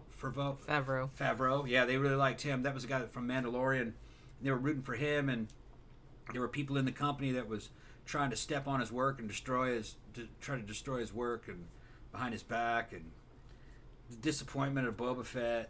That Boba Fett series didn't turn out good, and the Obi-Wan Kenobi mini-series thing fucking evidently was disappointing. And but Mandalorian season 1 and 2 at least still was good. You know, I thought it was pretty good. Yeah, I mean, I'm not so much averse to criticism. Like, I'm not saying that, you know, you should just have a channel like talking about everything is like, you know, unicorn farts and rainbows and stuff. But I don't really like ones that their whole like thing is just like shitting on other things. Like that, it gets really boring to me, and I don't really like conflict for the sake of conflict. I just don't enjoy that. It just gives me a headache. Yeah. Because it's like I have enough stress in my life. I don't like need more stress added to it. Well, like I look at a show that I really like. You know, Welcome to the Basement, which is just the two guys, and they, you know, they have like a little thing at the beginning where they kind of talk about some shit, and then they watch a movie. And, you know, it's just like a random movie. It's old ones. It's usually old ones, but sometimes new ones too. And then, you know, sometimes they love them, sometimes they hate them, but they always have like a really good discussion afterward about what they liked and what they didn't like. They're not shouting. They're not like shitting on people for the sake of shitting on them. Yeah. They're just saying, well, you know, I don't really like it because of this and that and the other thing. And they know a lot about movies, so their opinions are very informed. Yeah. I think my problem is just kind of people that are just like ranting about everything sucks and blah blah blah. That's Ben's got it right. Yeah, his name was Overlord DVD. That's right. Overlord DVD. And that channel though isn't like that. That channel was rooting for the good Star Wars, but telling you that, you know, that John Favreau had it right and the other ones were fucking it up, and they were correct. He was correct. I think most people can agree. And there's people that know the channels that I'm talking about in there. You'd like it. It was kind of like the motif of the show was kind of like the newer MST. You know how it's kind of like cartoonish, little sets and stuff. It's like that. And the problem with Disney is the corporation. The people that are in the corporation, they didn't make good products on purpose because they're not talented. And then the talent that they did have was getting stepped on because they were jealous. You know what I mean? His shit was better, and you gotta watch Duke. You gotta watch Overlord DVD. He explains it as it happens. Well, I'm not that interested in Disney stuff. So. Right. So I probably wouldn't watch that because there's like lots of other stuff. But you know, he was focusing mostly on Star Wars. That's what I'm saying. Which, like, I like Star Wars and everything, but I don't really need to see like tons and tons of stuff. It's not something that I would go like out of my way to like watch stuff. He was doing other things like Indiana Jones, and you know he would get into that, and you know, like big classics. But most of the time when I was watching it and getting notifications, it was having to do with the Disney Corporation and Star Wars. It's a good show though. Midnight's Edge is better though. And then somebody was talking about Geeks and Gamers. I think that guy was it Jeremy from Geeks. He was a good dude, and I agreed with him. You know, independently we came to the same conclusion that Force Awakens wasn't bad. I thought Force Awakens was going to turn into something good, but then the other two, when I saw Rian Johnson's fucking mess, I was just, oh no, they're making this up as they're going along. Then the third movie was, they tried to save it and retcon a bunch of shit, and it had some good ideas in it, but it was just a fucking mess. The third one, they just tried to jam so much into there, and there's no characters really. It's just a great special effects. That's what it had. Great special effects, not much idea, and a lot of it borrowed from Knights of the Old Republic and good video games, but it's all just kind of mashed together because they basically kind of had the Star Forge in it from Knights of the Old Republic, and it just, the storytelling was poor, bad writing, you know.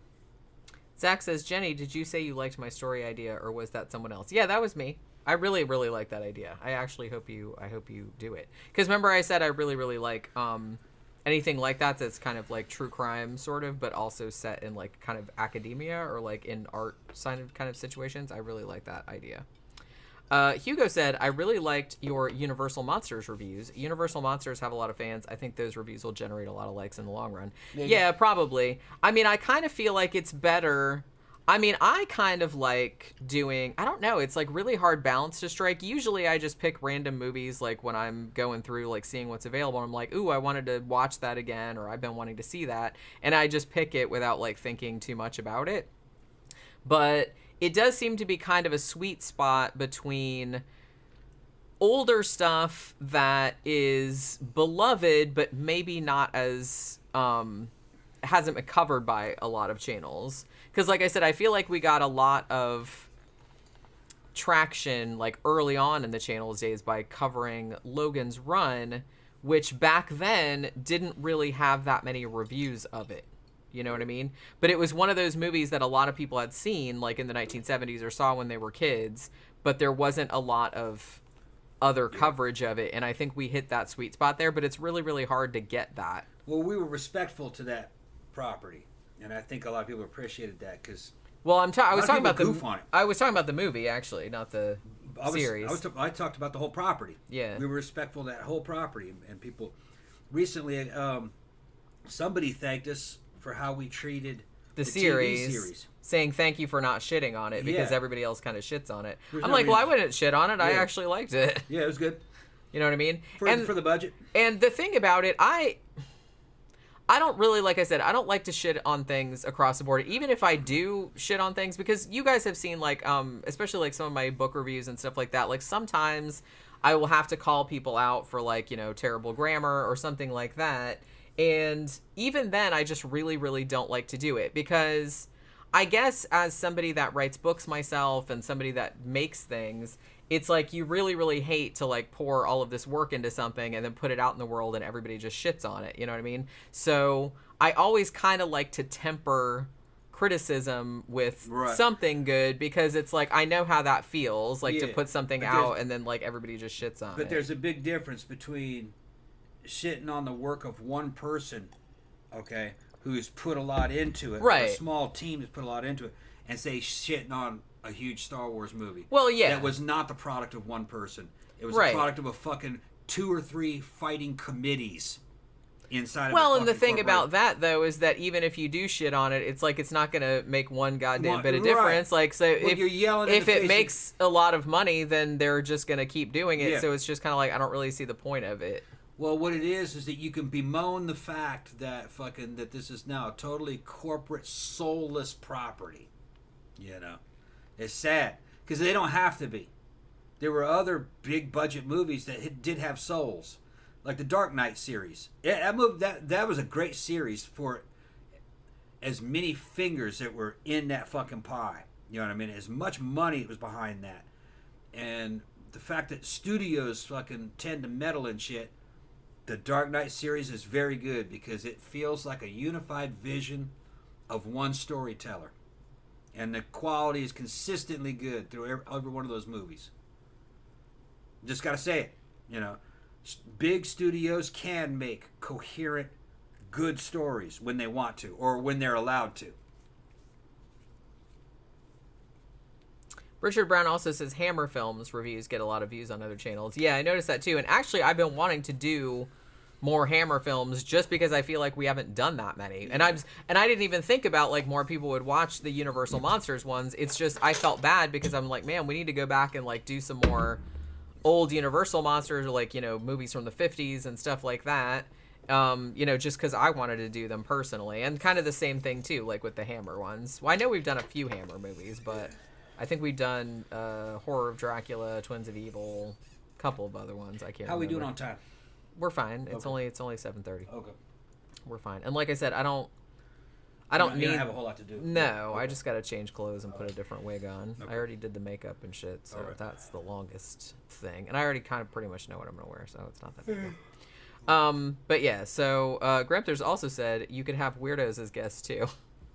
Incels, MGTOWs. No thanks. Yeah. You start getting in a situation. No thanks. You started getting in a situation where you got guests that are fucking bogging the show down too, you know. And we're not doing 3 and 4 hour shows so far. If we had the more guests you have on the show, and the less of a coherent or cogent topic, the longer that thing's going to be. It's going to be all over the place. So you got to really be careful. You got to keep control of everything.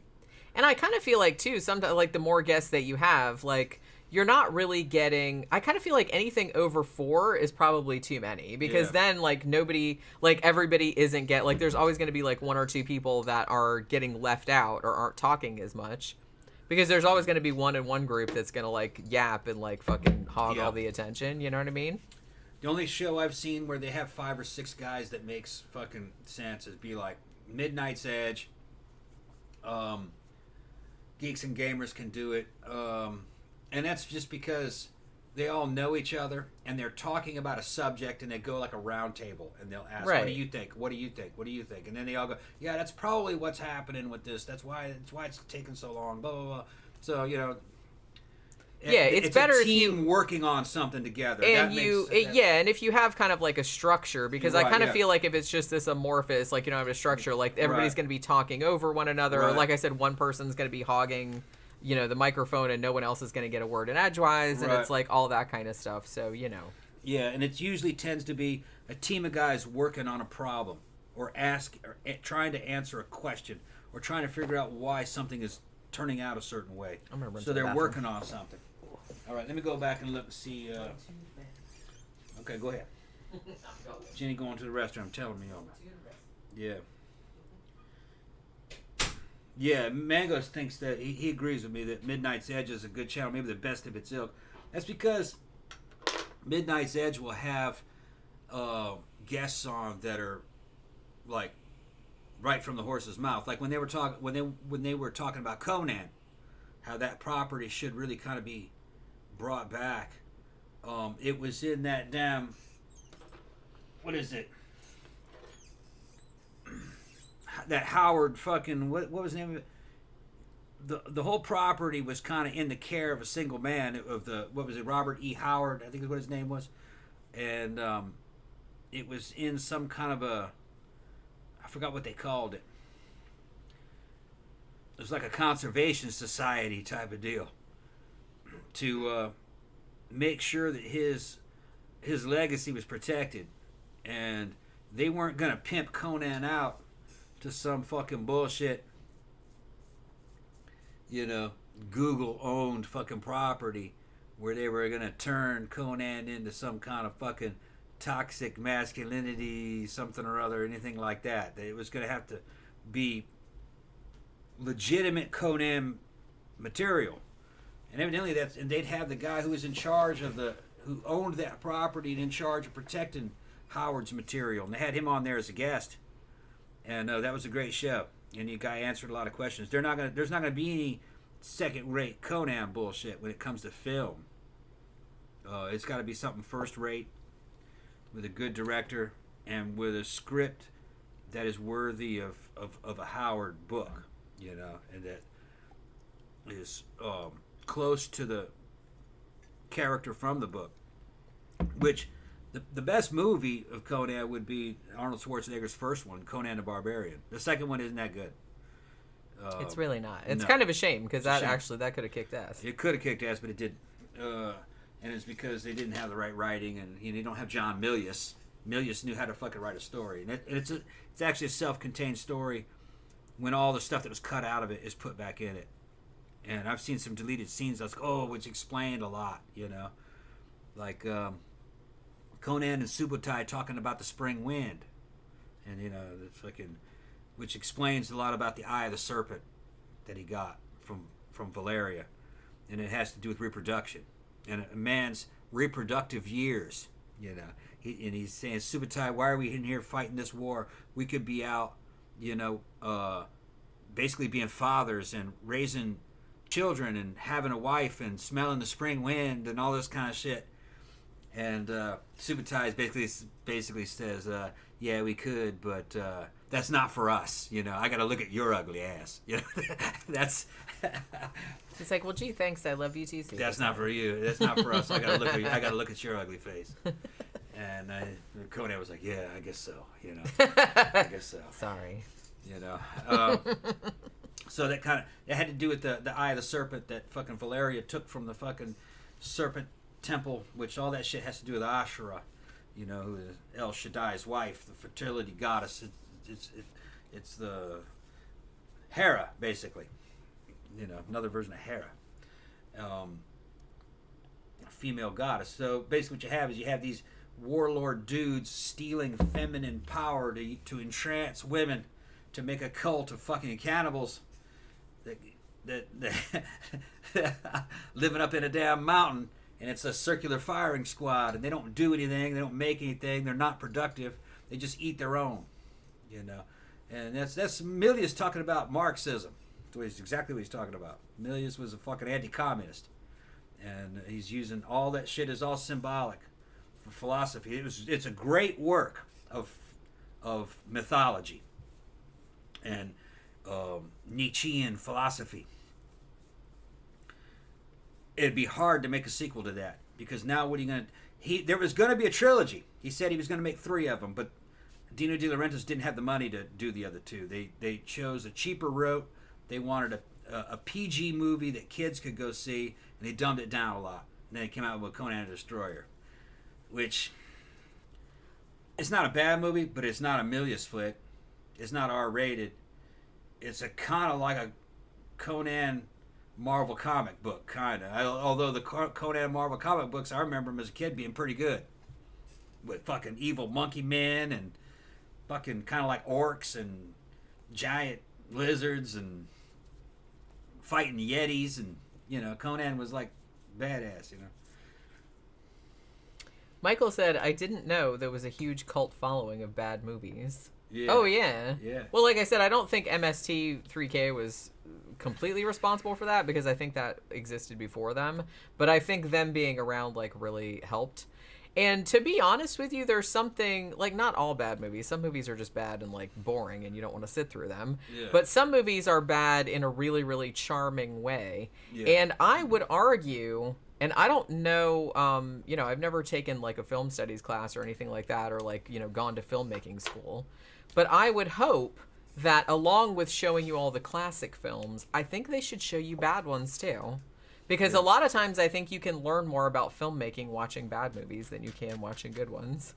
But then there are some bad movies that know that they're bad, but the writing and the production quality and the tone is so good, it is in such a way where that movie becomes really good.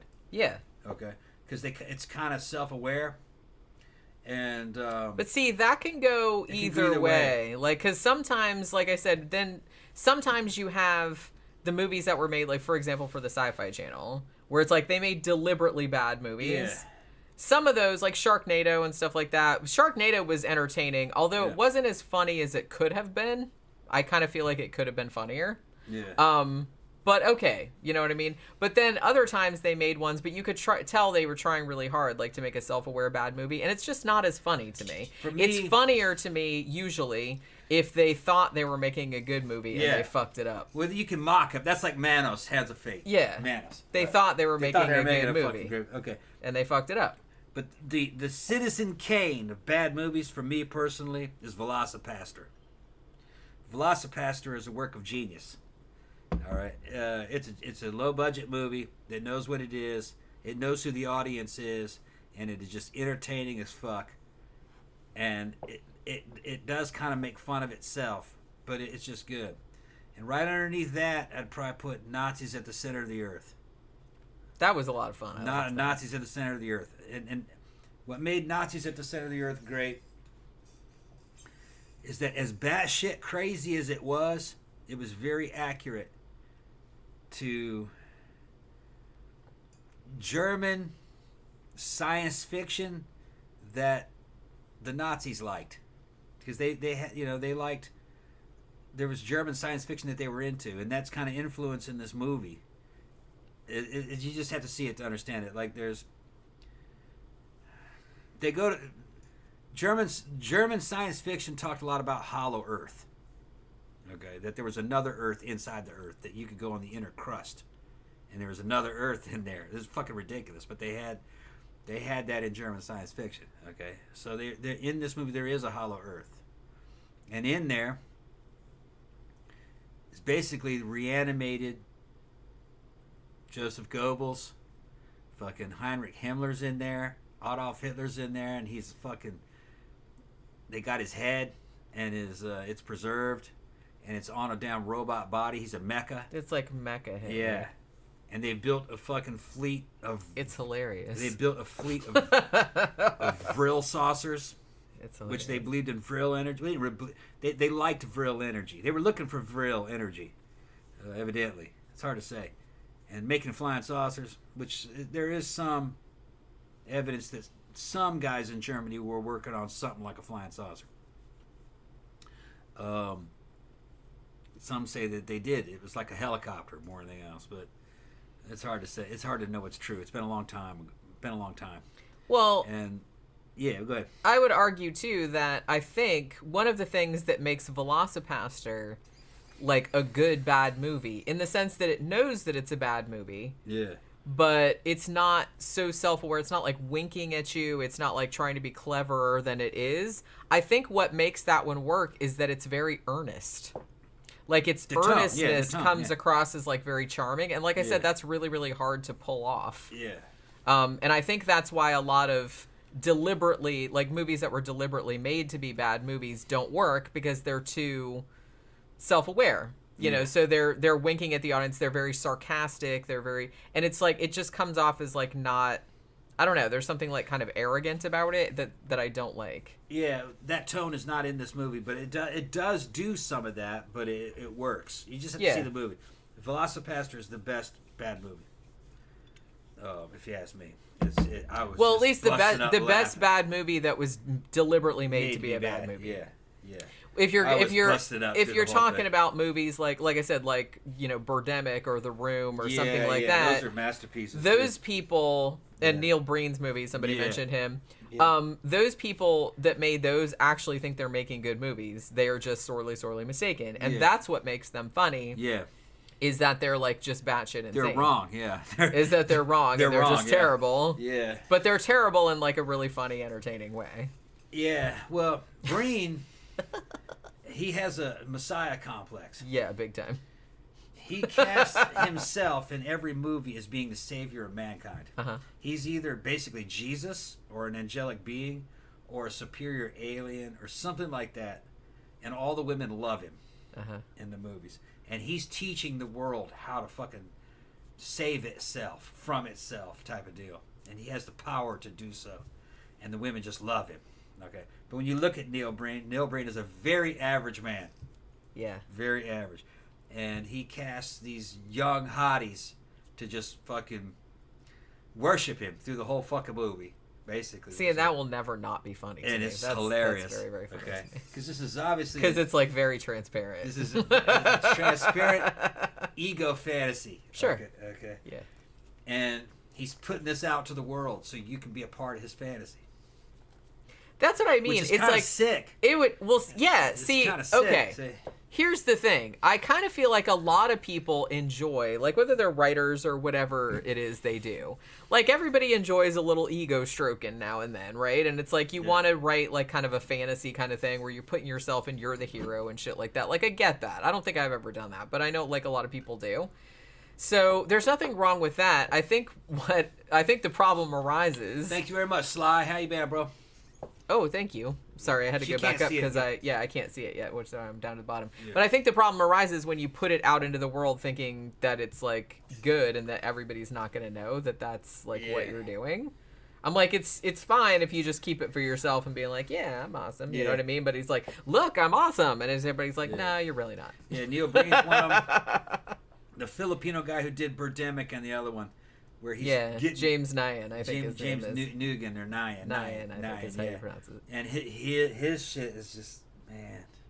Well, his shit's entertaining just because it's so strange. Yeah. It's like you're watching it being like, why on earth would anyone make that decision that they made? And like it happens over and over again. It's mind-boggling. He's an older guy. He looked like a boomer. He's older than me. He's got to be. I mean, he seems like a very, very nice man. Yeah. He seems like a very nice man. Every, like, interview I've seen with him. He doesn't seem like a weirdo or nothing. He's a Filipino boomer making movies for a Western audience, and he doesn't really understand Western culture. Thank you, Sly, by the way. Yeah. I just saw it. He doesn't really understand Western culture, and he makes a lot of weird decisions, especially about dating and Western women and some of the shit he thinks is possible. And then there's always some kind of an environmental message behind it, but it's real ham-handed. Like, it's obvious in Birdemic, whoever gave him the money to, or partially gave him the money to make this movie, was selling solar panels. It's a company that sold solar panels. Don't you mean solar panels? Solar panels. Because the lead in the movie is constantly talking about solar panels, but he can't pronounce it. He says solar panels. Solar panels. Solar panels. And we're not even exaggerating a little bit. Yeah, solar panels. That's how he says it.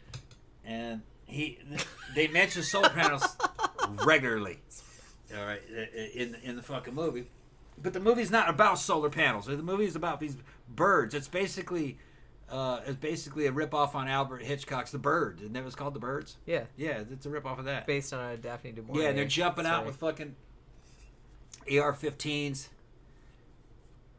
with just empty mags in them, and they're pretending to shoot at the birds, and they just got CG muzzle blasts coming off. Well, and CG birds too. The CG birds fall. So they don't even bother buying a damn blank adapter. Look, man, to adapt those things to blanks the AR-15 is the cheapest, easiest thing to adapt to blanks. You just pull the fucking muzzle off with the branch, put a new muzzle washer in there, or you can take the old one and beat it into shape. And then they got a different flash suppressor on there. It's got a little small hole, and that's what you use for Hollywood blank adapter. You put that on there, and you can get 5.56 or M16 or M249 blanks off the internet for fucking next to nothing.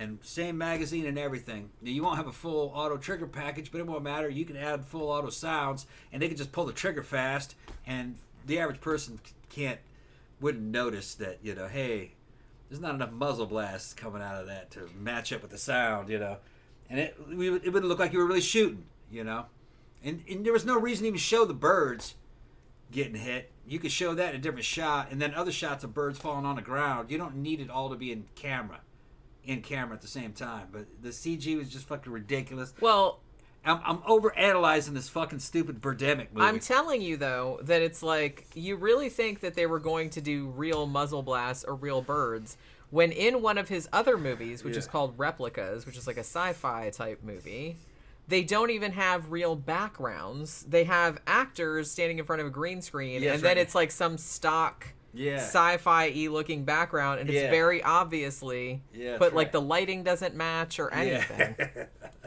It's like, he probably thinks that shit is just high tech as fuck. That's what I mean. He's like, ooh, what do you mean? I can like pay a few $100s a year for this like video subscription service, and I can buy all these backgrounds, and I can just slap my actors in front of a green screen. Like I said, he doesn't try to match the lighting or the color toning or anything.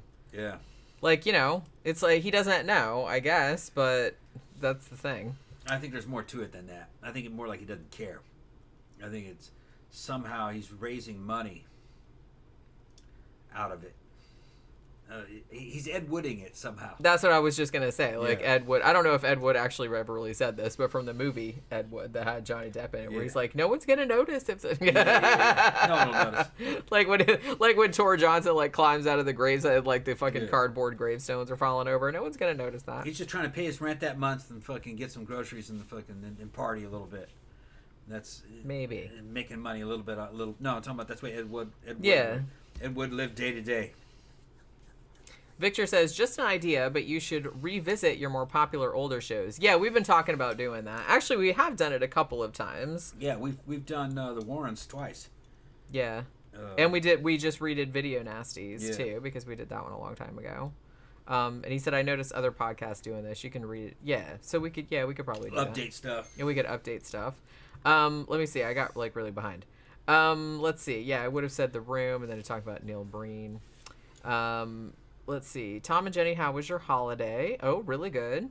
We ate off that turkey and all the sides for like 4 days, I think. Yeah. And then I got to where it kind of tastes a little funny. I said, I'm throwing this turkey out. We ate most of it, though. We ate most of it, yeah. Danny Rowling said, what's Tom and Jenny's favorite go-to Christmas holiday film you like to watch? I like fucking Christmas Chronicles with Kurt Russell. I like the first one. The first one. The second one's okay, but it's not as good as the first one. And then Die Hard. Yeah. I like watching that one. We pretty much always watch Christmas Chronicles. Yeah. Last year we watched Die Hard. Yeah. We watch them both. Yeah, we watched both of those. Yeah. I usually watch the Mystery Science Theater Christmas episodes. No. Yeah. Around Christmas time. I'm trying to think of other ones. I don't know. I feel like we watched more than that those were the two that I remember watching. I remember watching Christmas Chronicles. I think we watched both of them, and then we watched Die Hard too. But I don't remember what other ones we watched.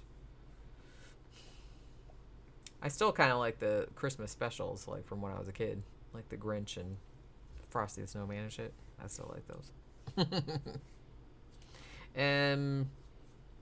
Danny Rowling said, some holiday alcoholic eggnog taste testing would be a cool Sidetracks episode. Hey, that is a good idea. Yeah, remember how we started doing that whole, like, we're going to do different, like, alcohol tasting? Like, how long did that fucking last? Yeah, that didn't last 2 long. or 3 weeks. Well, that'll happen sometimes. We run out of stuff to buy. Well, it's like, it's not so much that. Then it's just, we would usually forget about it, and then, And sometimes we didn't have like enough money and shit like that. Tammy said, you should review some Hitchcock movies. Yeah, that's a good idea. Yeah, I think all we've done the Psycho movies, right? I think we talked about all 4 Psycho Somebody's movies. Somebody's trying to send me some money, but they couldn't super chat.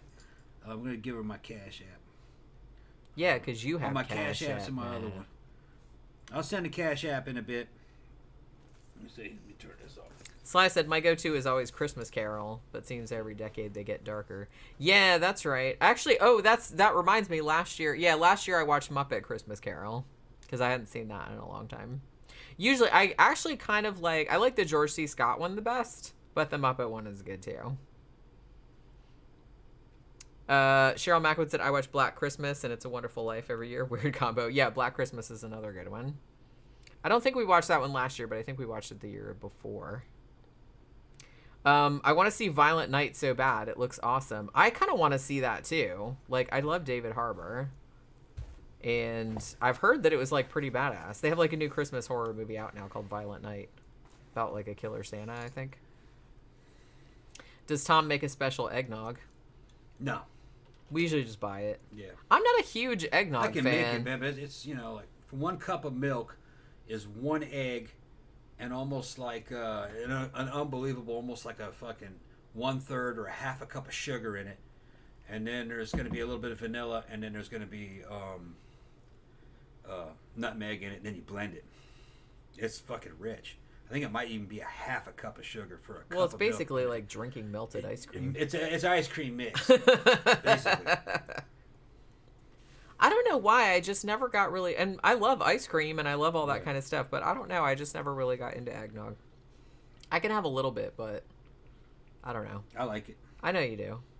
We usually get some... Yeah, you got some the other day? Yeah, I got some downstairs, yeah. Yeah, Tammy said, I think Tom has a recipe in the book, doesn't he? Yeah. I think we did put a recipe over in there. Yeah. American Military. Yeah, we have a cookbook, people. If you ever want a cookbook, just hit us up. Yeah, that's right. It's a beautiful cookbook. Where is it? Around here? We have to start plugging all the products that we have.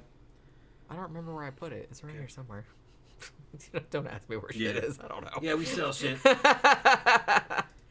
see, though, I was thinking about this the other day because I was like, I think sometimes, I don't know, I do so many things and it's I forget to bring it up. I think people don't even know that I design board games. Yeah. And I have a fuck ton of them. But it's I always just forget to bring it up, you know what I mean? Because it's just something I did and it's yeah, they're on sale somewhere, but it's I don't really think about it. Even though that's pretty much my favorite thing to do. I love fucking designing games. Board games. If I could make money just doing one thing and I had enough money to live, I'd probably do that. Because it has everything in it that I like. You can write a story and you can do graphic design and make all of the boxes, and I love doing that kind of shit. American Military 100 said, have you ever considered inviting or featuring another podcaster on your show like Dr. Wolfula or the Angry Video Game Nerd or something like that? I hadn't actually thought about that, but I don't know. Maybe we should one of these days. I really like Dr. Wolfula. He's super funny. But you know. Let me see. Danny Rolling also said a comparison episode of canned versus carton eggnog would be sick. And then Tammy said, I just made the pumpkin soup out of the book the other day. Very good. Thank you. Yeah. We made pumpkin soup I made last pumpkin week. curry too. Yeah, and he made pumpkin curry pumpkin too. Thai curry with chicken in it. That was really good. How do we find your board games? If you go to The Game Crafter, and you have to put the in there, it's thegamecrafter.com, and then do a search on Giallo games, Giallo. You should see all my stuff on there. I think I have a link in the description box, if I remember correctly, but I don't know. I have a whole bunch of them. I don't know. I just like making them. Yeah, Cheryl said the cookbook makes a great Christmas gift. Yeah, I mean, that was fun to do. It took a long time, but I'm pretty happy with how it came out. And it turned out pretty funny. Remember how we did that? I remember, I just recorded you talking, about all the recipes. Yeah, those recipes were me talking about them. Yeah. Pretty much. I just kind of like put it in text form. Now, of course, I don't have all that shit memorized. I had to fucking go back and double check, you know what I mean? Fucking all the ratios and the amounts. But, pretty much I knew most of that offhand. And some of it's just like me joking around about the history of it, and then giving tips on certain parts of the cooking process, if I remember correctly. Yeah. I was going through with how to do it. Okay. All right, he's got the message. Oh, okay. Just see him. I gave him my your Cash App. Cash App. Yeah. Yeah. Tell you to send it to somebody. Sweet. That's great. Yeah, every little bit helps. Yeah, and it's almost time to end the show. Actually, it probably is. Yeah, because it's a little bit after 8, and I got to start putting on my going out clothes. Yeah. My going out wig. Because I don't really want to. This one's like, I like this one. I've had this one a long time, but like I said, it's kind of long and it catches on everything, and it's got. I guess I wore it out a few times, and it got like knots in it, and I can't get them out. Thank you, Senor Sticks. I would like to design, sell board games. How? Second, who might I contact to get it published? Honestly, I just go through the Game Crafter, and it's basically like a POD, like print on demand. So all you do is you just go in there, and they have like a million different like game pieces that you can customize, and then they have like other kind of pieces like dice and shit like that. And you just put together your game. Like you upload the art, and you write your rules and everything like that, and you just pick out all of your components and put them in it. And like if somebody orders it, like you set up a storefront on there, and if somebody orders it, then they print it out and send it. So now the only thing is, it's kind of expensive. Like you don't pay anything, but you don't get that much, like unless you charge a lot more, like over what the pieces cost, like what the components cost. But, because some of the components are, I don't know, they're not like super, super expensive, but they are like a little bit pricey. So you usually have to like price the game a little bit higher maybe than something similar on the market, but but it's a cool site. I mean, they have like, I don't know if there's other ones out there like that. That's kind of like the only one that I know of, but Sly's laughing at my saying going out wig. Well, I have my other one that's also blue, but shorter than this. It's like easier to wear, and it's not like as knotted up as this one. I didn't realize this one was like so naughty, but it looks kind of like that. Naughty. Well, naughty girl. Not naughty. I mean, naughty, Knotty. You know what I mean? Yeah. But yeah, check out, it's The Game Crafter. You have to put the THE at the beginning. TheGameCrafter.com. And they have templates, and they have all different kind of cards. They have just anything you can possibly think of.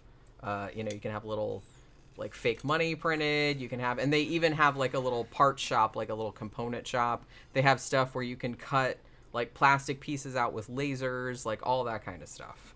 Like it's really, really cool. You can get like pretty much anything you want on there, and you can like put it all together into one box. So that's what I use. So you don't have to put any money up front or anything. You just, if somebody buys your game, you just get a percentage. You know what I mean? Yep. Tammy says, have fun tonight. Thanks for a great show. Thank you guys very much for coming and hanging out with us on Friday night like you always do. I know they're always here for us. Isn't that nice? Yeah, everybody's helping us out. Yeah. Thank you very much. We're gonna keep hitting up the main audience and the bigger shows, so please bear with us. We just got to advertise. Yeah. Once we advertise and we get the count back up again, we'll be okay. Yeah. Just we're gonna try to expand, get some more patrons, and subscribe to Jenny's other channels so we can get those monetized. Yeah, go to... She's almost monetized as it is. Scare Salon. Yeah. And Crime and Memorial. Those are my other two channels. Yeah. We need to start promoting links for those, maybe like on our channel somehow. Yeah. Or maybe on the Instagram or something. Well, I do post. Facebook. I do post like, and I usually post if I put up a video on one of those channels, I usually put it in the community tab on this channel. All right. So there's links to it. Yeah. But yeah, I'm trying to get those two monetized, and you need 1,000 subscribers. So they haven't been up that long. So I'm trying to get everybody to maybe in the description box on on each video that we put up, put a link to the other channel. Thank you, Mango. Mango's putting up all the links. Thank you. We need to put those in maybe in the description box of the video itself too. Yeah. That's what I would do. That's right, yeah. That way they can open the description box and the links will be in there to the other channels. Yeah, because I put links to pretty much everything else, but I think I forgot to put those in there. Yeah. What I was going to say was that I think we're not going to be back till Monday, like for Haunting Mondays, because normally we would do a matinee on Sunday, but I'm going to go see my sister on Sunday because she's having her birthday dinner in the evening. So I'm going to go over and like eat with her in a restaurant over by Disney. So we probably won't do a show on Sunday, but we will do our haunting show on Monday like usual. So have a good weekend, you guys. Yeah, thank you guys very much. And thank you guys very much for hanging out with us. And we will see you guys again on Monday. Good night.